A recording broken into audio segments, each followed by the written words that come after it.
right, welcome to the Krug Show. Hope everybody's having a great Wednesday night. It is November 1st. Wow. How about that? Already in the month of November. Welcome to the Krug Show. Bruce Bochy's a world champion. 8:28 on the West Coast, 11:28 on the East Coast. Hope everybody's having a great day. Busy day today. I was on 95.7 The Game earlier today with Mark Willard, an afternoon drive. And I'll be there tomorrow and Friday, as well as Monday and Tuesday of next week. It was good to be on the radio today. And Kev, good to see you. How are you, man? I just came back from a terrible performance in my IM basketball game. Put up a horrendous stat line. 0 points, I think 2 rebounds, 0 for 2 from the line. It's not a great combo when I'm a guard. I'm a 5'10" guard that has more of like the big man scoring skills. So that's kind of where I'm at. How's your handle? You pretty bad. Handle pretty back bad. And forth? Pretty bad. Really bad. Okay. Yeah, it's not really my game. They needed guys to show up, and now I'm kind of regretting it. Not playing well. Well, be ready. You better not bring your bad vibes here because G. Martinez's best show of the week. Let's go. Best show of the week. And Mr. Blue Magic, I'm here, Larry. Good to see you. Good to see you, Mr. Blue Magic. Mr. Blue Magic thought we dodged last week's show, but no, we did not dodge last week's show. We did not dodge. We had a conflict. Couldn't come on last Wednesday, but we're glad to be here on this Wednesday. We got this one from Jason B. Damn, Krug moving back to radio and leaving us peasants to rot. No. Are you kidding me? I will never leave the Krug Show. This is where my peeps are. Blah, says, seen you schooling Willard, Larry. Thank you. Yes, I was. I was slapping him around. How'd you say that name? Blah. Blah. Blah. Also, what is that profile? Is that like Tom Cruise with big teeth? I'm not sure. It looks like Pete Rose, kind of. Pete Rose. Yeah, probably. Maybe it is Tom Cruise. But hope everybody's having a great day. And Niners in the bye. Warriors and Kings going right now on the tube locally. Warriors, I'll be watching a little bit of that. I'm taping that. And we got Corey Seager as your World Series MVP. Rangers take down the Diamondbacks in 5, right? Yep. Diamondbacks only got 1. Yep. And Bruce Bochy, good thing the Giants got rid of that guy. Yeah, he sucks. You didn't want that guy coming back. I mean, my goodness. How embarrassing for the Giants. I don't care what some of these guys who just suck up to the Giants say. Sabes told us. Boch did not leave on his own accord. And anybody with a brain knows that. So, yeah, they didn't insult him by like literally firing him. They didn't say, get the hell out of here. But he knew they wanted him out, and he left, and he wasn't done. And now here he is winning more World Series. And the Giants are sitting there looking stupid. I mean, really looking bad. Chase Young, we can talk about that. Of course, we'll get into that. We definitely want to hear from you guys and take some of your calls. We're going to try to keep it to an hour. So it's already 8:30. We're going to go till 9:30. Kev, why don't you go with, we always start, I'm going to do this. I'm going to put the link in the stream, which you probably have already done, but I'll do it again. Yeah, I already pinned it in the stream, so people should be able to find that. Great. There you go. And I just put it in as well. We are brought to you by Pig and a Pickle, the best barbecue in all of Northern California. Check them out in Emeryville and Corte Madera. They're open 7 days a week. Pig and a Pickle, the title sponsor of the Krug Show. Get your brisket. Go say hi to Damon and Mary and tell them the Krug sent you. We're also brought to you by MarinAutoglass.com, 415-883-3030. If you need a new windshield, you crack yours, you need a new one, you're driving around Northern California with a cracked windshield, don't.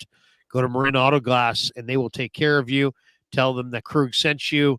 And then New York-style Italian sausage. The only kind of Italian sausage that I eat is New York-style Italian sausage. They're going to have a party here in a couple of weeks. I'm excited about going down there for that. Party? And then, yeah, they're having a little party. If you're in town, maybe you can come with me. And then Underdog Fantasy has partnered with the Krug Show. Underdog Fantasy gives fans a way to play alongside your favorite football team all season long. Check out their weekly pick'em players, where you pick between 2 to 5 players, select whether they'll go higher or lower on their game stats. You can win 20 times your money. This week, my underdog picks for the Thursday night game, I'm going TJ Watt higher than 2 solo tackles, DeAndre Hopkins, D-Hop higher than 4 receptions, Azeez Al-Shaair higher than 9.5 tackles and assists. That's a real high number. Tyjae Spears, the rookie from Tulane, higher than 19.5 rushing yards, and George Pickens higher than 4 receptions. And you can enter the same as me, or you can make your own picks. Sign up using the link in the description. Use that promo code KRUG, KRUEG, and they'll match you up to $100. Underdog Fantasy, a proud sponsor of the Krug Show. I have like 5 Underdog Fantasy lineups going right now. Do you? In the NBA. Yeah, just little two-leggers. So also, I like to point out we did not plan the shirt matching. We were both wearing the same shirt. But this was not planned. This was just. We didn't call each other last night. I didn't have my wife call your girlfriend. Nothing like that. No coordination. Just I was on the radio today, and they got their own little YouTube set up. So I'm like, why not? Why not pimp the Krug Show on the 95.7? And then, of course, you're just wearing it because you're a college student. Walking billboard. That's right. We're in lockstep. All right, fire away, and then we'll go to the video calls. Big Mo Easy's hanging in Vegas already. This will be the second time this week we've talked to Big Mo because we had him on the other night. Yesterday, I should say the other night. It was the other day. It was yesterday. After the Chase Young trade. But go ahead, Kev. Fire away with a couple topics, and then we will go to the video call. So, I mean, this one, we did not plan on talking about this one, but I have to bring it up. It's our Bay Area or ex-Bay Area adjacent friends, the Las Vegas Raiders. They made some headlines today when they fired Josh McDaniels and their GM, David Ziegler. And they also demoted Jimmy G, which is probably the most notable thing for 49ers fans. They've demoted Jimmy G to the bench, and now they're starting Aiden O'Connell. What are your initial takes, reactions to that, to the dysfunctional Raiders? Well, it's a great day for Josh McDaniels. I mean, he signed a 6-year contract in January of 2022 that has 4.5 years left on it, and he's getting paid by the Raiders for 4.5 years to do nothing. I mean, that's pretty good. You want to sit there and say, "Hey, Mark, nice haircut," or do you want to just be free to go wherever the hell you want to go? I mean, they're a tire fire. I mean, it just shows how bad the Raiders are as an organization. I mean, they're 3-5. They went down this road with McDaniels and Ziegler. They brought these guys in from New England. Now Mark Davis fires them with over 4 full years left. The Raiders are obligated to pay them. Antonio Pierce becomes the interim head coach. The talk is that they're going to try to get Jim Harbaugh, and that they're going to try to attract Harbaugh by giving him not only the head coaching gig, but total control over the personnel. Harbaugh started his NFL career with the Raiders, so there is a relationship there. I think Harbaugh is probably better than McDaniels and Ziegler. So it's like, in a way, Mark Davis is a fool, but if he can get Harbaugh, then he's probably made a good move, because why would you want to go further down this road with McDaniels, who's getting nothing done, and Ziegler? I mean, I actually kind of liked their offseason. I kind of liked their draft, but they're not really getting those guys on the field very much. And as far as Jimmy goes, I mean, Jimmy is Jimmy. He's just thoroughly mediocre quarterback. I think that he regressed a couple years ago. He's never gotten back to the level that he was at. I just think that he doesn't make plays down the field. He doesn't make plays outside the numbers. He can't get the ball to Devontae Adams. I think Aiden O'Connell is probably a better player, even in the present. And I think they're smart to do what they're doing. I mean, as much as I don't like to tout Mark Davis as smart, if he can get Harbaugh and attract him by giving him total control, I think that's probably probably a good move on their part. So I would say, way to go, Raiders, in some ways. Even though today it's like it looks awful. The only reason Mark Davis can do this is because there's so much revenue in the NFL that you literally can make mistakes and pay guys off and not feel the loss because the revenue is so great. So that's where they're at. I mean, this is where the Niners were at with Chip Kelly and Jim Tom Sula. I mean, you know, Jed York paid for all those regimes to go away. And the reason he could do it is because there's just so over the revenue that comes to the owners in the NFL is just so unbelievably overwhelming. And that was before the gambling revenue. Now you throw in the gambling revenue, the MGM contract, and all the things that the NFL is going on. That's that front. And it just makes it easy to move on from mistakes. You're no longer really worried because you got this massive check being cut to you by the NFL. They're sapping off the general fund, and it allows you to kind of write checks to make your mistakes go away. So it's in a way, it's what can I say? I mean, it's poor management on the Kings' part, but the Raiders they've got more than are on the. I'm looking at the Kings Warriors on the Raiders' part, but it gives the Raiders an opportunity to turn the page and just start new, start fresh. I mean, so yeah. Why not? The worst thing about being a Raiders fan is that it's just an unending. It's just bad season after bad season. There's no end in sight. There's no light at the end of the tunnel. And every season where you think the light's at the end of the tunnel, it's like something else happens. And even just this season hasn't even been as bad as past seasons. But it's like you have the whole Chandler Jones thing. Mark Davis is flipping off fans, or he's getting flipped off by fans. Now this whole Jimmy G thing. It's not a good future outlook for the Raiders fans. And I mean, Aiden O'Connell, all 49ers fans know that he completely tore up the 49ers in that preseason game. Yeah, I forget his exact statistics. He looked really great, but I don't know. Their draft, you said that you like their draft. I like Byron Young. He was pretty good. I like Byron Michael Young. Mayer's a good tight end prospect. I actually picked him up yesterday because I kind of think that, now O'Connell will start going to him. Yeah, possibly. I know that Tyree Wilson's been kind of underwhelming, right? And like that's another. I mean, they're just the king over there of drafting guys early in that early top 10 window and just having those guys flame out because they drafted Clelin Ferrell, who's now in the Niners, complete bust at 4, or 3 or whatever he went at 4. Yeah, thank you, Mike Mayock. Yeah, so I mean. It's just a whole dysfunction over there. And what you said about Harbaugh, I actually think that actually might happen. I'm not super tapped in with college football, but I do listen to one podcast. It's Stuart Mandel and Bruce Feldman. Yeah, those guys kind of cover. Yeah, they cover college football kind of as a whole, like from like 100 miles above. And they were talking about Harbaugh potentially going to the NFL a couple weeks ago. That whole scandal going on with Michigan. This is probably their year to win it, and I think they probably will. Their team is pretty talented, so he gets that national championship, maybe comes out of there, goes to the NFL, and gets the Super Bowl ring. So, yeah, I mean, I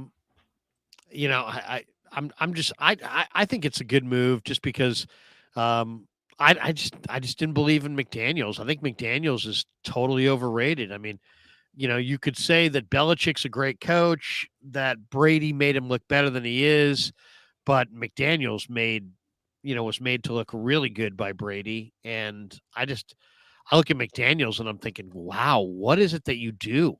You're supposed to be an offensive coach. I don't see any creativity. I don't see any real execution. I just think he's just a guy who's on the coattails of Brady and Belichick.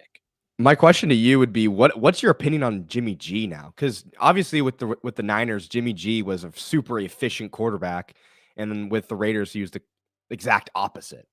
I think he's probably somewhere in the middle. I still think he's probably a decent quarterback. He's been playing like a bottom 5 quarterback, but I would probably take him over the other bottom 5 quarterbacks.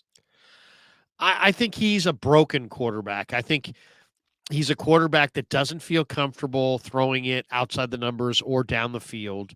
I think he's kind of been found out, and I just think that he's never going to be as good as he was in San Francisco because he doesn't throw the ball down the field with any accuracy. He sprays it.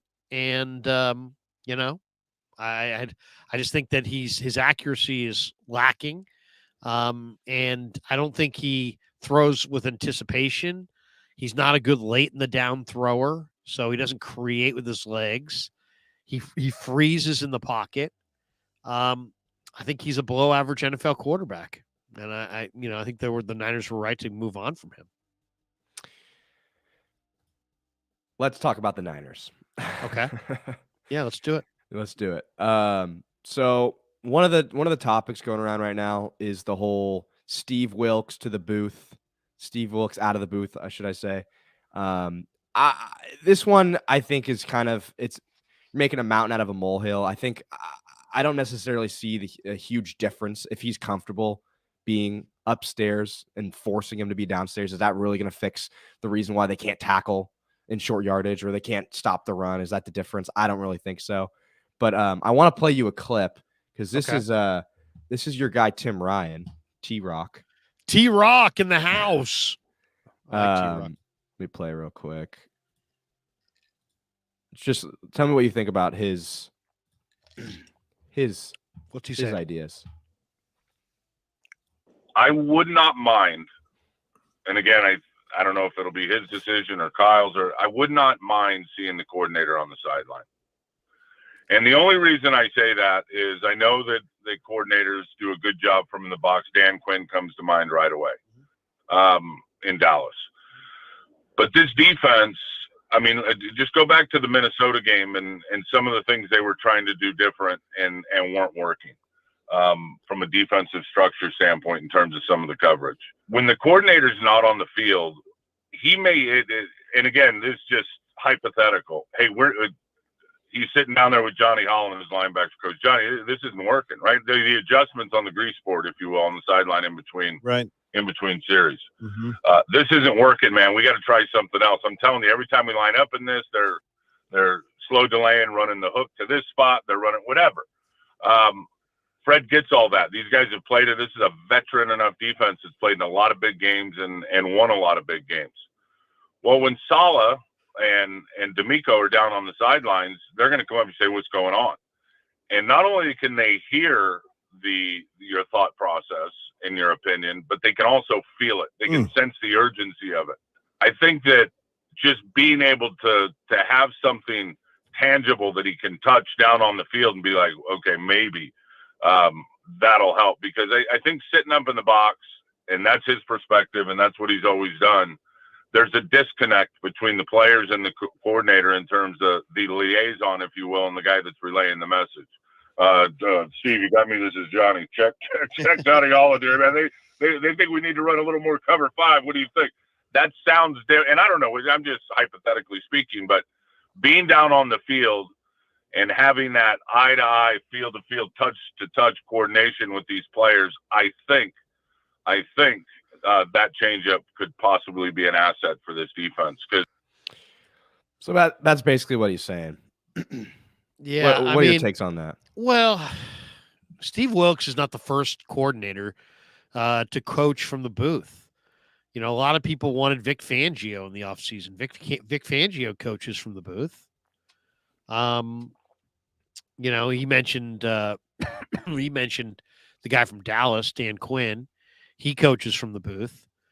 You know, I would say this. It's like these guys are like doctors, and they have to, you know, assess what they see. So I would say Steve or any defensive coordinator should coach from where, or should, you know, direct the defense from where they're comfortable. So if he's more comfortable in the box as opposed to on the sideline, then he should be up in the box. The last thing I want to do is start dictating to people what their perspective is, what their vantage point is. You know, they have to assess correctly what's going on the field. And if he feels like his best assessment is a bird's eye view, then I think they ought to just go with it. If they don't want him to have a bird's eye view and that's where he feels comfortable, then they ought to replace him. I really believe that. I definitely don't think they should dictate to him, Steve, come onto the sidelines. Because what if he doesn't see it the same way on the sidelines? then you're really flying blind. Then you're asking a guy, "Hey, I want you to assess our defensive problems, and I want you to watch it from the perspective that I want you to watch it from, not the perspective that you choose to watch it from." Do you see what I'm saying? So whatever makes Steve comfortable is, I think, what Steve ought to do. Yeah, if he's comfortable up in the booth, stay up in the booth. That's what I would say. I heard Haberman and Middlecoff talking about this, and Haberman's point was that in college, when a when an offensive coordinator isn't performing well, they move him up to the booth, and when a defensive coordinator isn't performing well, they move him down to the field, and that's just how they do it in college. Now it's the NFL, and Steve Wilkes is he's not some just college guy that's coaching bad. He's an NFL coach, and he's also a DB. That's the other thing. It was like Saleh and D'Amico. I mean, Saleh didn't play, but Saleh looked like a linebacker, and he acted like a linebacker. D'Amico played linebacker. So, like, they felt way more comfortable being down on the field, like headbutting guys and going crazy on the sidelines. If that's not who Steve Wilkes is, I don't see any point in forcing him to be that guy. Like, when they cut to him, he's, like, down in his computer, like, taking notes, like, figuring out plays. He's not like yelling on the sideline. So if that's not who he is, that's not how he's going to coach. I don't think that would necessarily make anything better. If he needs to improve his play calls, he needs to improve his play calls. It has nothing to do with whether he can scream at guys on the sideline or not. And that's just my opinion. Tim Ryan obviously played football too, so right. He has an idea of how it feels too. So maybe, I don't really know, but to me, it doesn't seem like it would be that big of a deal. Well, I mean, it's just, it's your personal preference. But I mean, if there is some kind of communication breakdown, that's kind of a big deal. But I'd like to know more about why there's a communication breakdown instead of, it's not like Steve Wilkes is the first guy to ever coach, to direct a defense from the booth. Vic Fangio does it. I mean, he does a good job at it. I mean, it's not like he's the first guy to ever do it. So I'd like to know a little bit more about where's this communication disconnect and see if we can solve that. Ultimately, you do have to get your point across. And if the players aren't, it might be something where the players are used to getting instruction on the sideline and they feel out of the loop because Steve's talking to Fred Warner and, just the guy with the green dot. Maybe the players feel the need. I mean, there should be a little dialogue here between the veteran defensive players and, Shanahan, or veteran defensive players and Shanahan and Wilkes. I did find it interesting that Shanahan said, Steve and I will talk about that this week one-on-one. In private. That was kind of odd because it was like, well, wait a second. Why are you going to talk about it if you don't think it's a problem? It's almost like you're acknowledging that you think that it is an issue. So I'm eager to see. I mean, let's just say this, whatever they adjustments they want to make, I'd make them right now. Why? Because you got a bye week. You got Jacksonville coming out of it. You got, a sandwich of Seattle games around Philly coming up very shortly. And you want to get right. You got to get right. I mean, the one thing that we have to see is we have to see the 49ers in the playoffs. If the 49ers don't go to the playoffs, the heat on this regime is going to be dialed up big time. So they got to go to the playoffs. Yeah. As far as people will say, oh, is it Super Bowl or bust? Well, I don't know if it's Super Bowl or bust, but it's playoffs or bust. Right? I mean, would you at least agree if with that? They don't make the playoffs. It's a huge This failure. team doesn't make the playoffs. There's going to be a lot of hand-wringing. There's going to be a lot of criticism from the media, from the fans, probably directly from the ownership as well. So, they better get whatever tinkering they want to do with the lineup, with the coordinator, with where he coaches from, what his perspective is. Better get to it. You better freaking decide here in the next couple of days what you want to do. You got a bye week to make some big decisions, and we'll get into that next. But I think it's really interesting. I think it's really interesting. Kyle is not holding back. He's not protecting Steve Wilkes in any way in all these press conferences. He's either being brutally honest or he is actually really upset and I guess that would be brutally honest too. But he's just being brutally honest. When when they're asking him about Wilks, he's like, oh yeah, he messed up on that halftime call. Like he messed up on this play. Like we're going to talk about it. Like he's not holding anything back from the media in terms of ridiculing anything that Wilks has done. And I like what he said too about his team. And they asked him about his team. Your team's lost 3 in a row. What do you see? I watched the film. My team looks tired and slow. All right, well, the bye week is going to cure some of the tired. What speed are you going to put on the field to make your team less slow? I mean, you're not just all of a sudden going to be faster. That means you're going to have lineup changes. So how do they get faster? I would say one way they get faster is putting Womack or Luter on the field and sitting Oliver. Womack's faster than Oliver for sure. Another way to get faster, I think, is put JP Mason at running back and put, UCMC flexed out a little bit more. Then you can get more of your playmakers on the field that way. But, I mean, those were the 2 comments from Shanahan. My team looks tired and they look slow. Well, the bye week should freshen them up a little bit, but where's the speed coming from? That'd be my question. I feel like I'm usually the guy that would say when someone says fire this coach, I'd usually say no, hold off. But if Wilks has another bad week, if this passing defense has a bad week, Wilks is a secondary coach. He came in to focus on the secondary, and the secondary is playing terrible. If they have another week of the secondary playing terrible, I think it's time the finger pointing is just going to get worse. And I think Steve Wilks is going to be on like the hot seat or whatever. Will they fire Wilks in season? I don't know if they're going to fire him in season because that's like a whole nother issue. And who steps up? Is it Kocurek? I mean, that wouldn't be terrible. He's obviously, he doesn't want to do that. I don't know what would happen. I don't know what would happen. But the other thing is they had the opportunity to promote from within and they didn't. So that kind of tells you all you need to know about what they think about the room. Not that they think negatively about the room, but they didn't promote anyone from within their organization to be that defensive coordinator. So it's not an easy, it wouldn't be an easy passing of the torch, Yeah. No, I mean, and here's the other thing with D'Amico and with Saleh, they went in-house. This is the first time they went outside the organization, and it doesn't look like it's working. We'll see. The thing that bothers me, and I expressed this to Willard today on the radio, Steve Wilks has moved around a ton. Yeah. I couldn't believe it when I really looked into it. Steve Wilks has been, he worked for a Johnson C. Smith College, Savannah State, Illinois State, Appalachian State, Eastern Tennessee State, Bowling Green, then Notre Dame, University of Washington, then the NFL with the Chicago Bears, LA Chargers, Panthers, Cardinals, Browns. Then he went to Missouri. Then he went to Carolina. Now he's in San Francisco.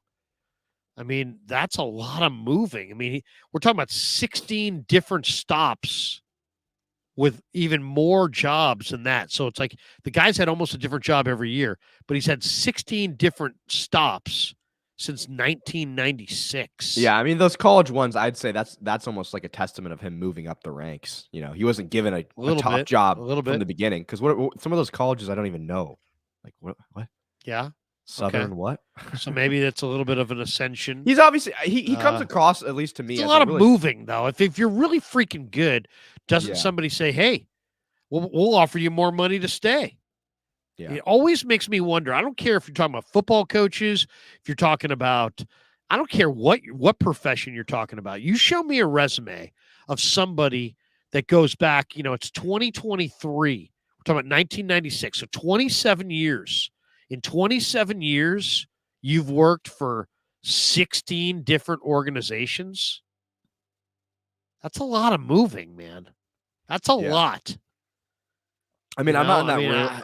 I'm not in that room, but to me, Wilks seems like a real smart guy. Could be nothing, guy. but it could be something. That's all. He seems smart. I'm not in the room with him, so I don't really know what his play call. He seems like a really smart, intelligent coach, but it's the Niners defense is held to a very high standard, and it's really easy to get the finger pointed at you when the only difference from this year to last year in terms of talent on the team is you. It's the only difference is Wilkes. No, that's not true. That's not true. There's some, but the defense isn't significantly look at worse. last year. Look at what they had last year. They had Jimmy Ward. They don't have Jimmy Ward. They had Tart. They had Emmanuel Mosley. They don't have those guys. They had Aziz Al-Shaair. They don't have him. They had Samson Ebukam. They don't have him. I mean, they changed out Charles Omenihu, Jordan Willis. Yeah, but they replaced out a bunch of guys. They're replacing him with Randy Gregory and Chase Young. Now, but I mean, we're those guys going forward. We're talking about what they've done thus far. Yeah, I mean, they added Hargrave, but Hargrave's not great against I'll the give run. you the secondary. They lost some really good run defenders, and they didn't replace them. I think that's part of the – if you say what's the major reason why they're not as good against the run this year as they were last year, what I just said, the personnel. Every single one of those guys was good against the run. Yeah. Jimmy Ward, obviously, that one hurt. That one hurt because he was a hard-hitting nickel corner last year that played a huge role in the defense, and they don't have him anymore. And they have Isaiah Oliver, who was was kind of like a cheaper version of him, but not really has the same speed, not as quick, and he's getting burned. So, Kev, I got to get a tissue. Hold on a second. Phil for a second. Okay, I'll read the super chats. I'll read some super chats. I don't want to ruin all of them. We only got one super chat, so it's this one. Gold Rush says, what is the possibility of Wilkes being replaced? I don't think he lasts year long if the defense keeps playing the way it's played. I mean, let's just look it up. The last two games were pretty bad. You gave up almost over 600 yards to Kirk Cousins and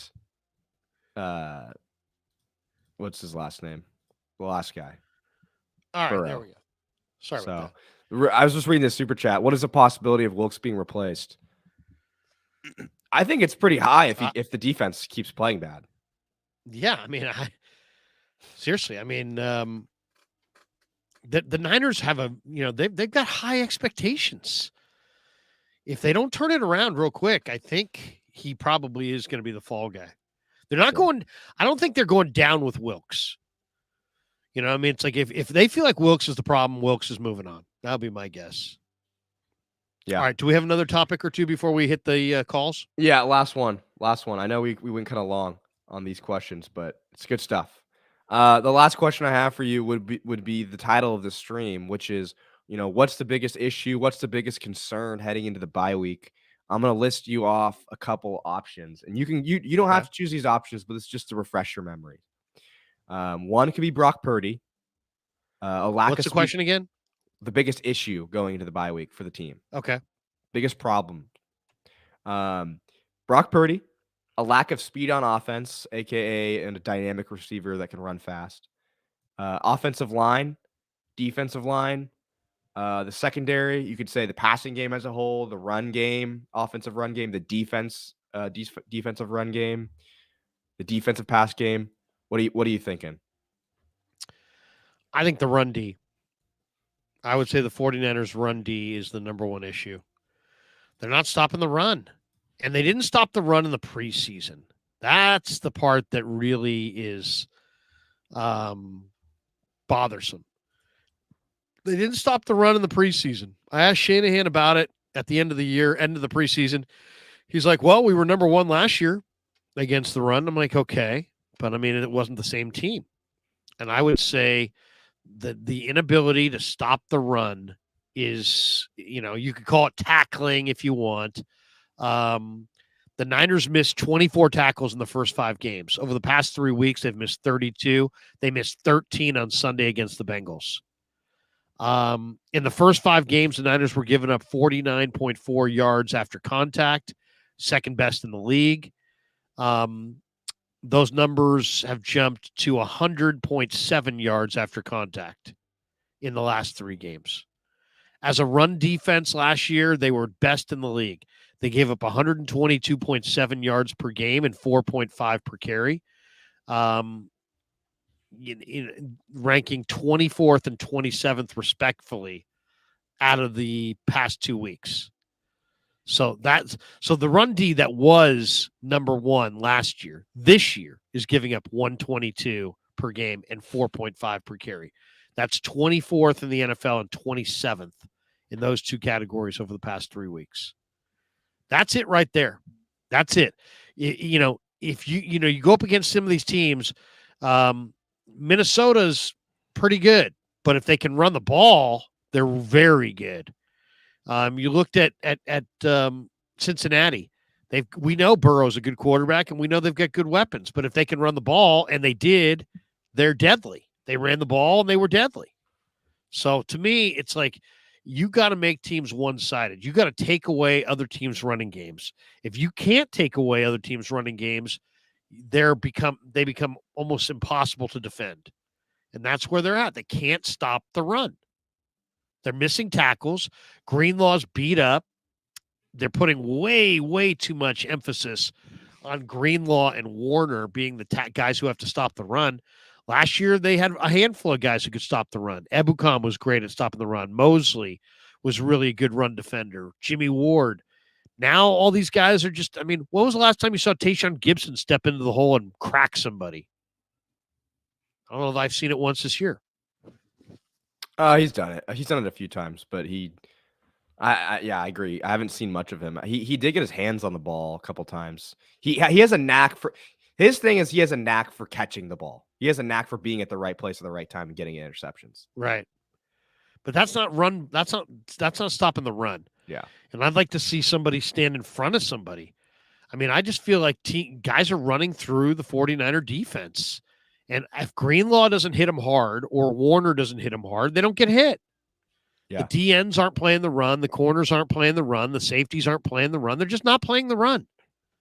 So I would say the run D. What are you going with? I was going to go with the secondary, but the more I think about it, the more I realize, you got, John Lynch said today, those guys are coming back. You have Darrell Luter Jr. coming back. You have Samuel Womack coming back. I think that will potentially change things around, and especially with Steve Wilkes, getting kind of put on the hot seat, maybe he'll change things up in the secondary. But what I'm going to go with, I'm actually going to share the screen here because it would just be easier for me to show it than to explain it. But okay, I want to go with the offensive line. When Ezra Cleveland got signed or traded to the Jaguars, right, I was just looking at the PFF grades, and I know PFF isn't the end-all be-all, but Burford and Banks are ranked very low in pass blocking and run blocking. Banks is out, so now who's stepping up for Banks? Is it Feliciano? Is it Brendel? Or Brendel moving over? I don't know. But also Jalen Moore starting. No, I think Feliciano's going to start for Banks because Banks has the turf toe. But still, so you have Jalen Moore starting for Trent. This whole offense is based on the run game, and if they can't run the ball, they're toast. And I feel like that's been kind of in stopping them recently. Christian McCaffrey has not been as explosive recently, and I think that has a lot to do with the offensive line just not performing. They don't open any holes. Level. Yeah. They could think about this game against Cincinnati. They couldn't run to the edges because Cincinnati had 3 DBs that were all sub 4.3 speed. So they couldn't run to the edges. So you're an outside zone rushing team. You can't run to the edges. And you can't run in between the tackles because you're getting no push. Brendel's getting shoved back into the lap of the quarterback. Burford's getting penalties every time they get a decent run. They haven't been able to run the ball between the tackles all year. So, this is, I'm the guy that I really want to ask questions to is Chris Forster. Why? Because one, Forster's one of the only guys that really talks and doesn't dodge. And two, because we got to have we got to have a real conversation here. Your offensive line is not opening holes for these running backs. Are the running backs not good enough, or is your offensive line not good enough? Because what's going on? We can't say everybody's great and then you can't run at all. And they haven't been able to run most of the year. So I would say that O-line's got some explaining to do. And if it was me, I would take Brendel, who's about 275, 280 off the field, replace him with Feliciano, who's about 3.25. And that would be my first change. I would put Feliciano at center and see if that helps open some run lanes. That's one. Number two, I'm using JP Mason a lot more. JP Mason's a bull. He's a monster. I mean, this guy had a 26-yard touchdown run where he's 235 pounds and he looked fast. And that was in the Dallas game. He hasn't touched the ball since. I mean, seriously, who could see that run and then said, you know what? That looks like the kind of running back we should not use for the next month. No, come on. Once you saw that run, you should have said, hey, look at this guy. Whoa. Yeah, I know CMC's nice, but nobody's this guy. This guy's 230 and can run between the tackles, and he's kind of explosive. I want to see McCaffrey used more flexed out to save him. I want to see Mason put on the field. I'd like to see them get Danny Gray or Ronnie Bell or somebody else, somebody a little bit more dynamic on the outside. Maybe that's CMC. I want to see a little bit more speed. Shanahan said, my team looks slow. My team looks tired. Okay. The bye week's going to is going to help the tired. What's going to make you faster? The only way you're going to get faster is if you put faster people on the field. Yeah. So that's what I want to see. Yeah. I want to see faster people on the field. I want to see Womack. I want to see Luter. I'd rather see Jair Brown. Obviously we're going to see Chase Young. I want to see faster guys, and I want to see faster guys on offense too. I just think a great indication that the offensive line isn't performing is just by looking at Christian McCaffrey's running stats, because Christian McCaffrey is an elite running back, and you can see the drop off when they start handing the ball off to Elijah Mitchell. He's not getting the same amount of yards per carry. So it's like, if Christian McCaffrey can't get a good yards per carry average, it's not because Christian McCaffrey isn't as good that day. It's because he's not getting the blocks. He's not getting the right spacing. It's not working, and that has a lot to do with the offensive line. Look at his They're not opening holes. Yeah, look at his last 4 games, average rushing yards per attempt: 2.7, 3.9, 3.0, 4.5. 4.5 is not bad, but 2.7 and 3.0, that's terrible for him. He's an elite running back, elite. And I think people are forgetting that these numbers are really bad because he's scoring touchdowns receiving. So it's like he's still having good games. He's having good fantasy games. He's having good games, period. I'm not saying Christian McCaffrey's a bad player at all. I'm just saying his average yard per carry is not very high in the last few games. And I think that has a lot to do with offensive line. And the offensive line is not getting the same push that they've been getting in They're not running it well. They're not stopping the run. It's the core of the offense. They have to be able to run the zone run game. It's what they do. It's and you want to help Brock Purdy, get him a run game. Yeah. He's a play action pass quarterback. You can't just drop Brock back and have all these guys. You can't run it all. Okay, it's 3rd and 10. Brock, make it happen. He's not. Come on, man. He ain't that guy. And if you watched him in the first half against the Bengals, man, he scrambled. He did what he could. I mean, the guy did what he could. Yeah. And then, here you got a quarterback 6 days after a concussion, and you're putting it all on his shoulders. You got no run game, and you can't stop Burrow and the Bengals at all. And you're expecting him to keep pace with those guys. It was putting a lot on his plate, and he had 422 yards. I'm not making excuses for the guy. He's got to own his own turnovers in the fourth quarter. But seriously, the game plan was not Brock Purdy.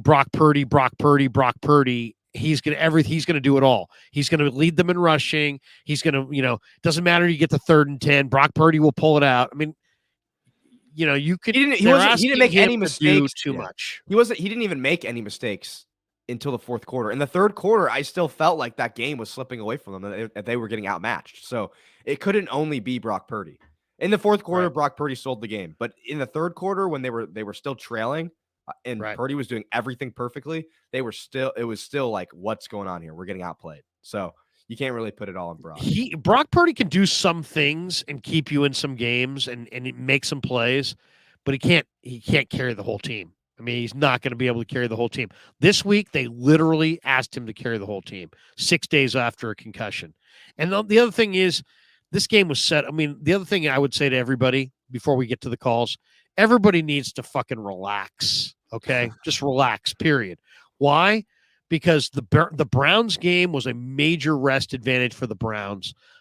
Cousins got really hot on 3rd down, and they played a Vikings team that's pretty good in their place. And then this Bengals team had 13 days to prepare. The Niners were on the short week. If you looked at this objectively early in the year, we did. When we looked at that Warren Sharp article about rest, I did a whole video on this. You can look it up from earlier this offseason. this promised to be a very difficult 3-game stretch, and it was. Okay, so now they're going to have a rest advantage against the Eagles. They're going to have a rest advantage a couple times going down the stretch. Let's see what that looks like. But the rest, as somebody who used to do quality control and has put together game plans for professional teams and seen how teams prepare, when a team's got a 1 day advantage, it's a major advantage. When you're coming off a short week, flying back from Minneapolis, and the other team's got 13 days to prepare, that's a major advantage. Major. The Browns had a major advantage. The Bengals had a major advantage. The Niners probably should have beaten the Browns. They had a chance to beat the Vikings, and unfortunately they went 0 for 3. But this whole they'll never win again, the sky's falling. I think they're going to look a lot better coming out of the bye. I really do. I think they're going to find their footing. We'll see.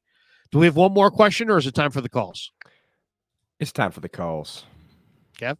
It's time for the calls. Uh-oh. Kev's froze. Can you not hear me? Kev, are you frozen? Kev, you're kind of frozen. Are you? No, I can see you, but you're not moving. All right, let's go to the calls. We'll go to the calls. Can people see me in the chat? Can you hear me? Well, we can see you. Yeah, no, now you're unfrozen. You were frozen there for a second. Now you're still kind of frozen.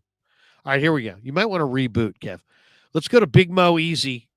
Big Mo, how are you, man? What's going on, Larry? How are you, my brother? How you doing tonight? I'm doing fantastic. Kev's just rebooting, because he was starting to freeze on his side. Oh, there he is. He's back. Kev, what's up, brother? What up, Big Mo? How you doing, bro? I'm good, man. Back to back with Big Mo. Hey, seriously, man, 2 days. Dude. Hey, it's People the porch. talking. Hey, we're back to the porch perspective, man. I'm back on the porch. There you go. In Vegas, the sad city of Vegas today. Hey, bro, dude, that's why I said I don't go to casinos because I'll be losing my ass out here. But you know what, bro? This sports betting been kicking my ass too. But it is what it is, man. You know what I mean? Well, we hear that. It is what it is. Well, I did have the Rangers tonight for not huge dollars, but a little bit of money. So I feel a little bit better. But Big Mo, give us your perspective. We talked to you yesterday, but you were kind of bleeding in and out, and we didn't get a full breakdown of your thoughts on the trade. Okay, so first of all, what I thought was, okay, when I first heard about it, man, I was kind of pissed off because I was like, dude, we got a lot of D linemen already, dude. We got $160 million on the D line. You got to make that work. But then, I had 24 hours to think about it. I rethunk it. You know what I'm saying? Let's break it down from the beginning, okay? What we really need is an old lineman, but old linemen aren't available. And that's just a fact. You know what I'm saying? So we kind of stuck with what we got. Basic, bottom line. Now, slot corner. Okay. Yeah, we're struggling with Isaiah Oliver at slot corner, but we do have Womack and Luter Jr. coming back. I did like them in the preseason. I did like what they were showing. So hopefully that's a blessing in disguise that they're coming back and they can hold it down. I'm hoping that the youth and the speed that they offer is going to, maybe put a spark to the defense. So hopefully that it helps us out there. Now we get to the D-line. Okay. Yeah. So now I understand why they went with a D-line. Because honestly, there wasn't really a good slot corner out there that would be available at the price that we needed to pay for one or what we needed to give up. And that's just the reality of the situation. Okay. So Chase Young, awesome player. I thought about it. If he can be our Von Miller for what Von Miller did for the Rams, then watch the F out, brother. We coming. You know what I'm saying? You know what I look at it this way. You have look at you got Hargrave. You spent big money on Bosa. You're paying Armstead an arm and a leg. It's kind of like if you had a security system in your home, and you got every door, every window. It's Brinks. It's you're paying big money. You got cameras. You got all this. Oh, but by the way, part of your security system is you're leaving the garage door open every day. Well, that doesn't work, right? You got this world's awesome security system, but the garage door's open every day. That's what I think I've seen with this Niner defense. You have Bosa, you have Armstead, you have Hargrave, but then you had no defensive end, and quarterbacks can slip out the side door. And, opposite Bosa, I love Drake Jackson as a guy. He wasn't getting it done. Kerry Hyder got a long in the tooth. Austin Bryant's just a guy. Robert Beal is maybe a project 3 years from now. They added Randy Gregory, and he's decent, but they need somebody who can set the edge in the run game on first and second down and rush the passer on third down. They need a big-time guy to round out their front four, and they got him in Chase Young. So I just think that, it makes all the sense in the world. If you're going to spend the kind of money for Hargrave, Armstead, and Bosa, you got to go the distance and finish it out. And I think to some degree, they're kind of putting pressure on Wilkes because they're kind of saying to him, hey, man, you got quite a line now. And if you can't get it done if you can't get to the quarterback with this line, then it's probably time to go. I kind of feel like they're setting him up, it's like he could say to them, hey, man, I don't got the horses. But now he can't say that. So now it's kind of on him. Bro, he got the whole damn Kentucky Derby. I don't know what you're talking about if you say he got the horses now, man. I know, but I mean, like, he could argue, hey, man, I can't get it done with Kerry Hyder. Hey, man, Drake Jackson hasn't sniffed a quarterback since week 1. Hey, man, Austin Bryant's just a dude. Now he can't say that. Now it's like, dude, you have an abundance of riches on that defensive line. Get it done. There are no excuses. Yeah, so I'm over that gripe. You know what I'm saying? I like I said, I thought about it. If he can be our Von Miller, bro, then, bro, it's going to be awesome. You know what I mean? Now, let's get to the heart of the chase, though. What the hell is Kyle doing not using Jordan Mason, bro? Dude, it is so frustrating. You're going to kill CMC, dude. You're running CMC into the fucking ground, dude. Come on, man. I asked him about this 2 weeks ago. 2 weeks ago, I said, Kyle, CMC's on pace for 400 touches. Is it sustainable? And he's like, he's our running back, and we like to throw it to him as well. And, it's like that didn't answer the question. The question was, is it sustainable? And the answer is no, it's not sustainable. And even if he can get to the finish line, he's not going to be worth a damn in the playoffs if they ride him as hard as they have. Now, if they had no other back, then do it. But you've got Jordan Mason. He's averaging 5.6 yards per carry. He's played through 8 games. He's got 21 carries. 21 carries. And he's averaging almost 6 yards a pop. That part. McCaffrey's got 137 carries. Spread it around a little bit. That'll be my thought. Well, especially because the O-line, bro, they're not blocking it up like they're supposed to. So why are we letting McCaffrey take all the damage when we got backs galore? But we got TDP on this roster, bro, and he don't even see the field. But I'm not even preaching for him. Bro, I want to see Mason because Mason sets it off. Dude, yeah. And they ran Mason a ton in summer. You would think that he was like, if you watched him this summer, you'd be like, oh, man, they love Mason. He's getting the ball tons. I gotta seriously, I gotta ask some direct questions on JP Mason. When we reconvene next week, I gotta be like, we gotta see JP Mason. It's almost not going to be a question for him. It's almost going to have to be a statement. Kyle, hey, Larry Krueger here, 95.7 The Game. We need to see JP Mason. We need to see JP Mason. He won't. Bro, I'm gonna go make a shirt at the swap meet, bro. That says "Free JP Mason," dude. I'm gonna put 49ers on logo on it, dude. I swear on everything, dude. Next time you see me, you're gonna see a free JP Mason shirt. Send the design over, and we'll make it a Krug Show T-shirt. Bro, yeah, there you go, that, man. Hey, bro, support JP Mason, everybody, bro, because he really needs to see the reps. No dogging on Elijah Mitchell, man, because you know what, bro, you did some work for us, man. But bro, they ran him into the ground, dude. Yeah, they already ran him into the ground. He ain't the same guy, bro. No, he's not the same guy. And let's stop pretending that he is. Being Butterfly says, be more direct, Larry. Then push harder with your follow-up questions. Thank you. I appreciate you. Hey, Big Mo, let me jump because we got a full house and we want to get through it. Kev's can only be here for so long. Hey, gentlemen, I always appreciate you guys having me on. Thank you so much, man. And guess what, man? Picking up pickle, baby.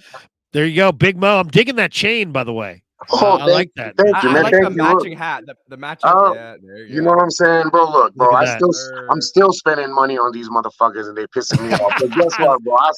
It is what it is, man. The Niners have lost 3 in a row, but Big Mo, you look tight. You look tight. Listen, bro, they better get with me, bro, and look good against the Jaguars. You feel me? You better get. That's right. That's right. You look good. You play good. Look good. You play good. Exactly.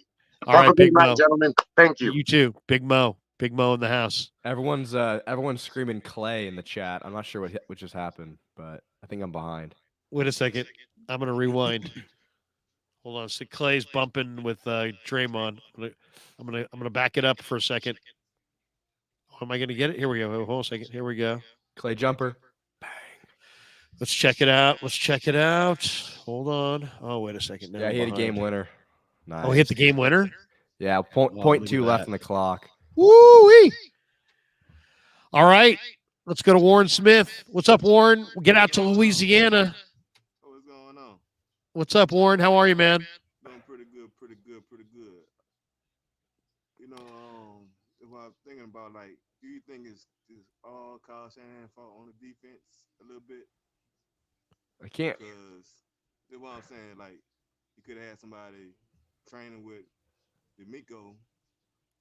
He could have kept the same defense as, you know. I mean, did Kyle know that D'Amico was going to get hired away? No. I mean, should he have had a better, deeper defensive staff that he could choose from? Possibly. I don't think you can blame Kyle for the defense, to be honest. I think you can blame him for anything that happens offensively, but defensively, no.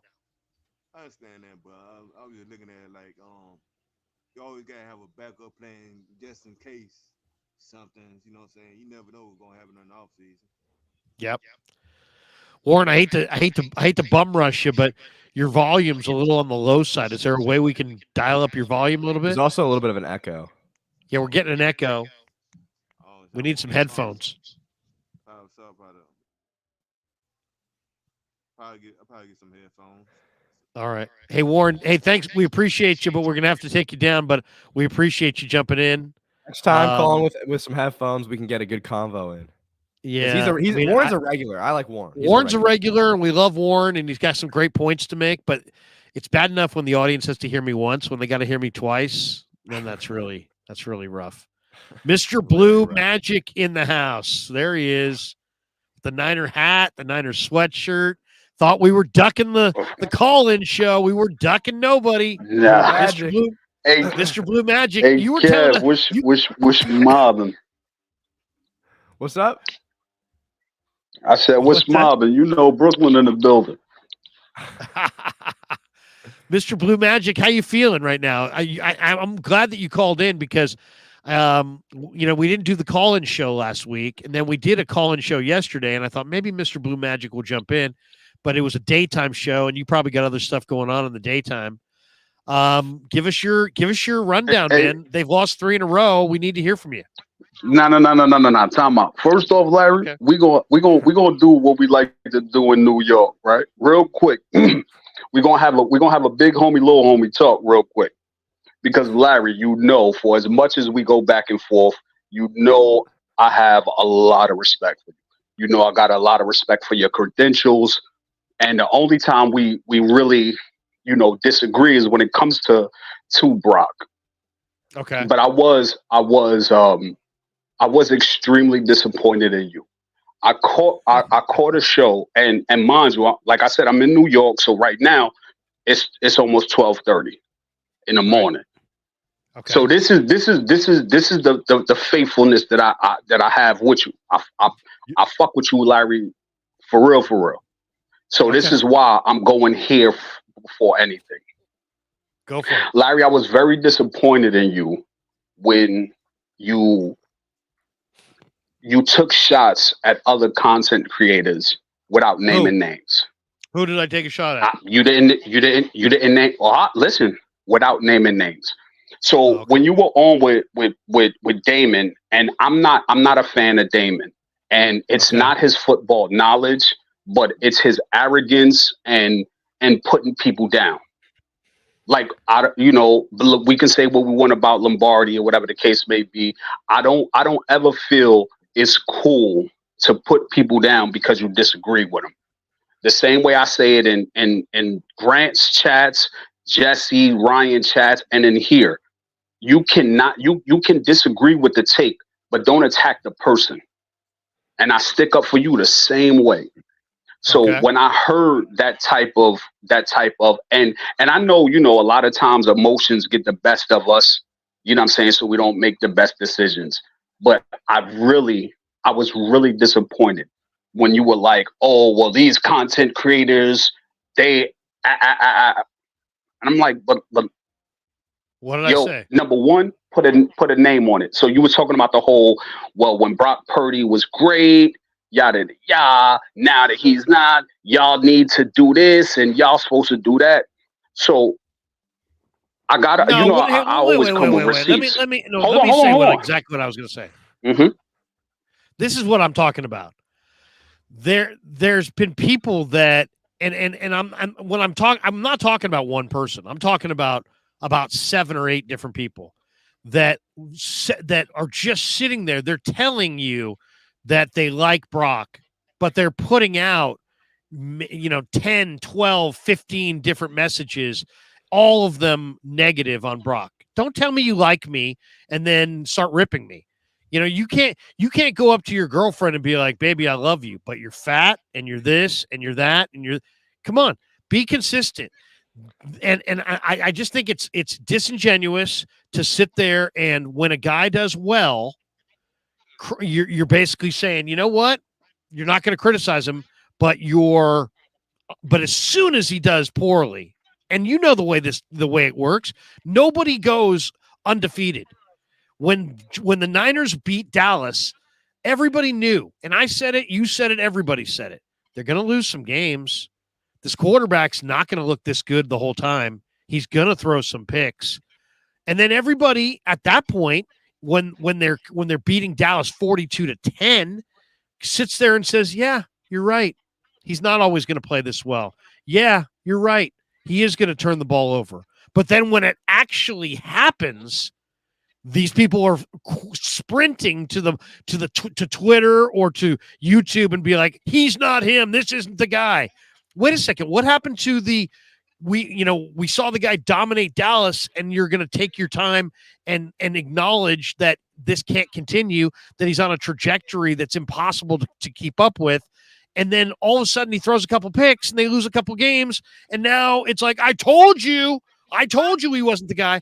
I'm tired of the people who pretend, they smile in his face and tell him that that everything's cool, but really they just don't want to face the music. They don't want to stand up to Niner fans and say, hey, you know what? I know he's doing well, but I don't believe in him because of this, and this.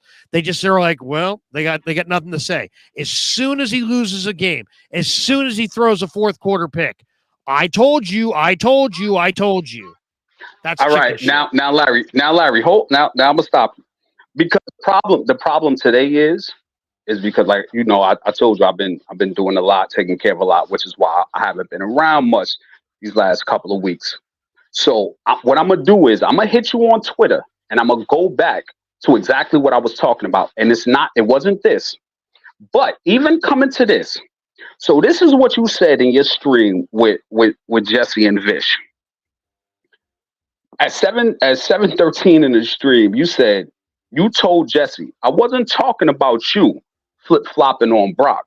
But then later on, you said to Jesse, hold on.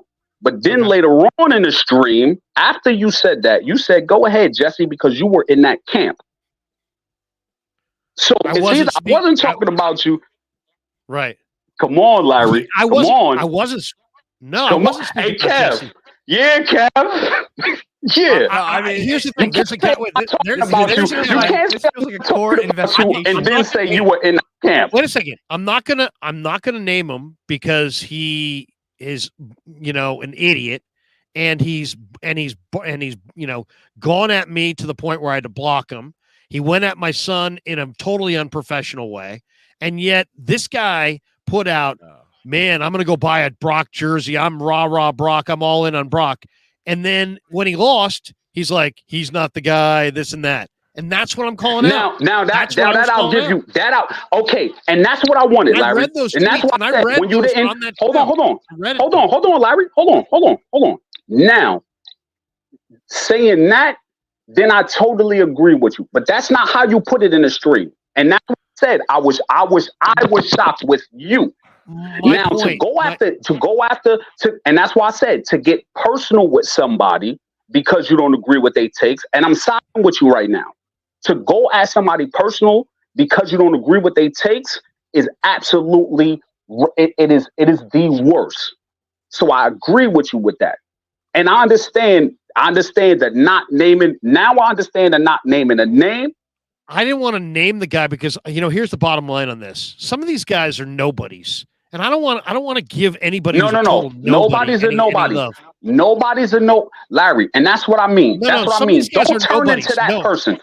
No. Some of these guys are nobodies. When I say nobodies, I mean they're not tied to anything. Mm-hmm. They're not. They can give opinions left and right because they're not really tied to anything.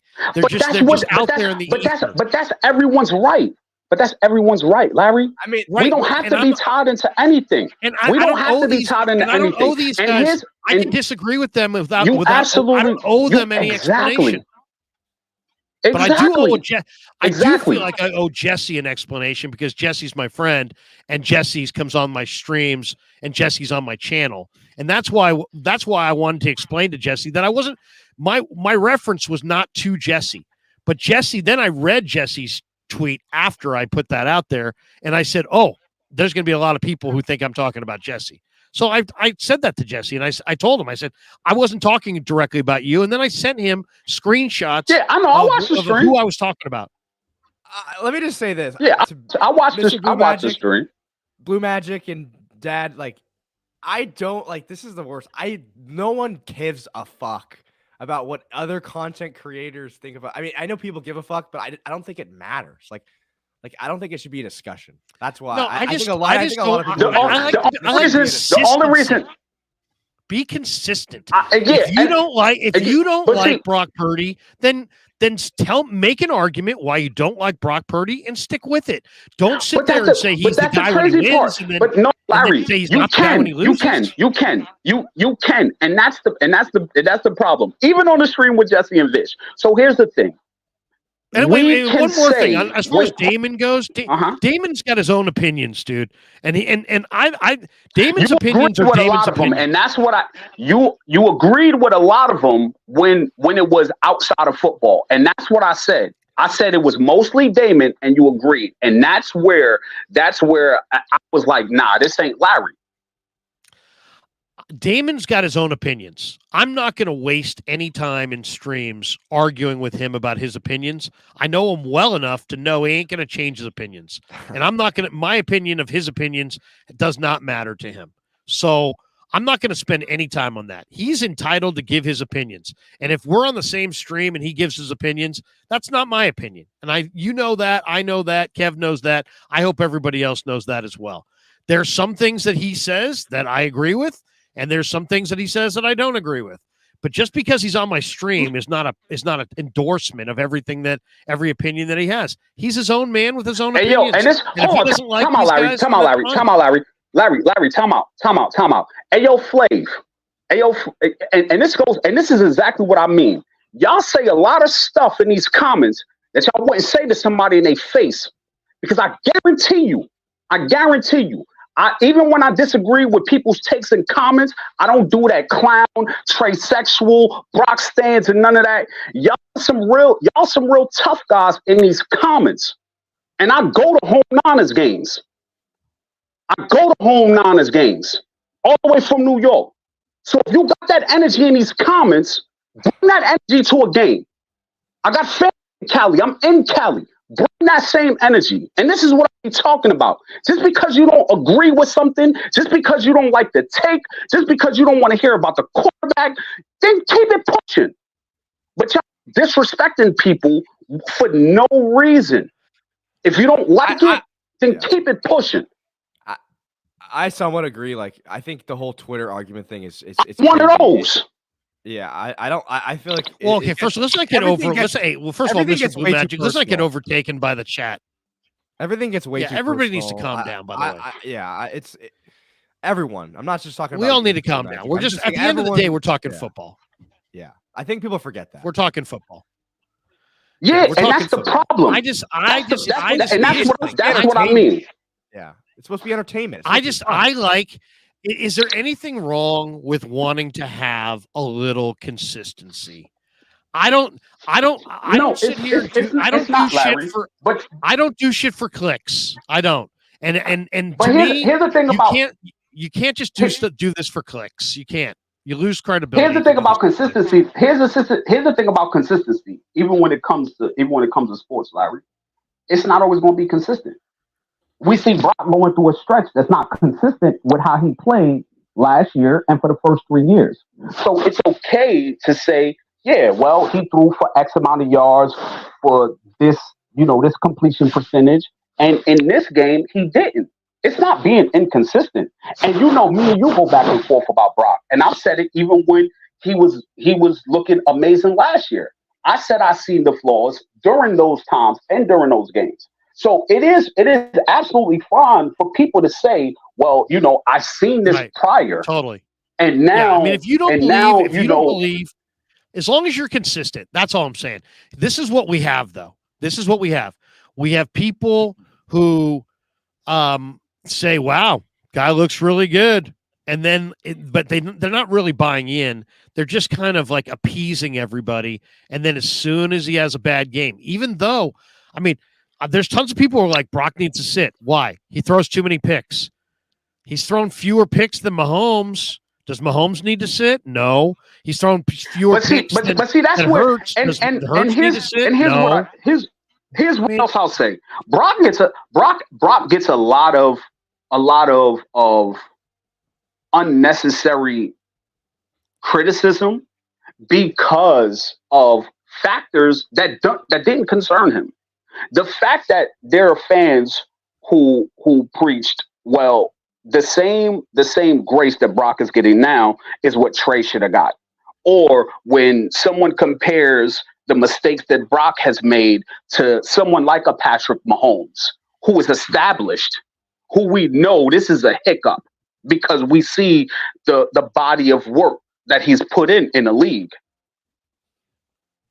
So it's not Brock's fault. And rightfully so. Like, he's still young. He's still learning the NFL as we speak. So a lot of it is really the fans pushing back and the player getting the heat.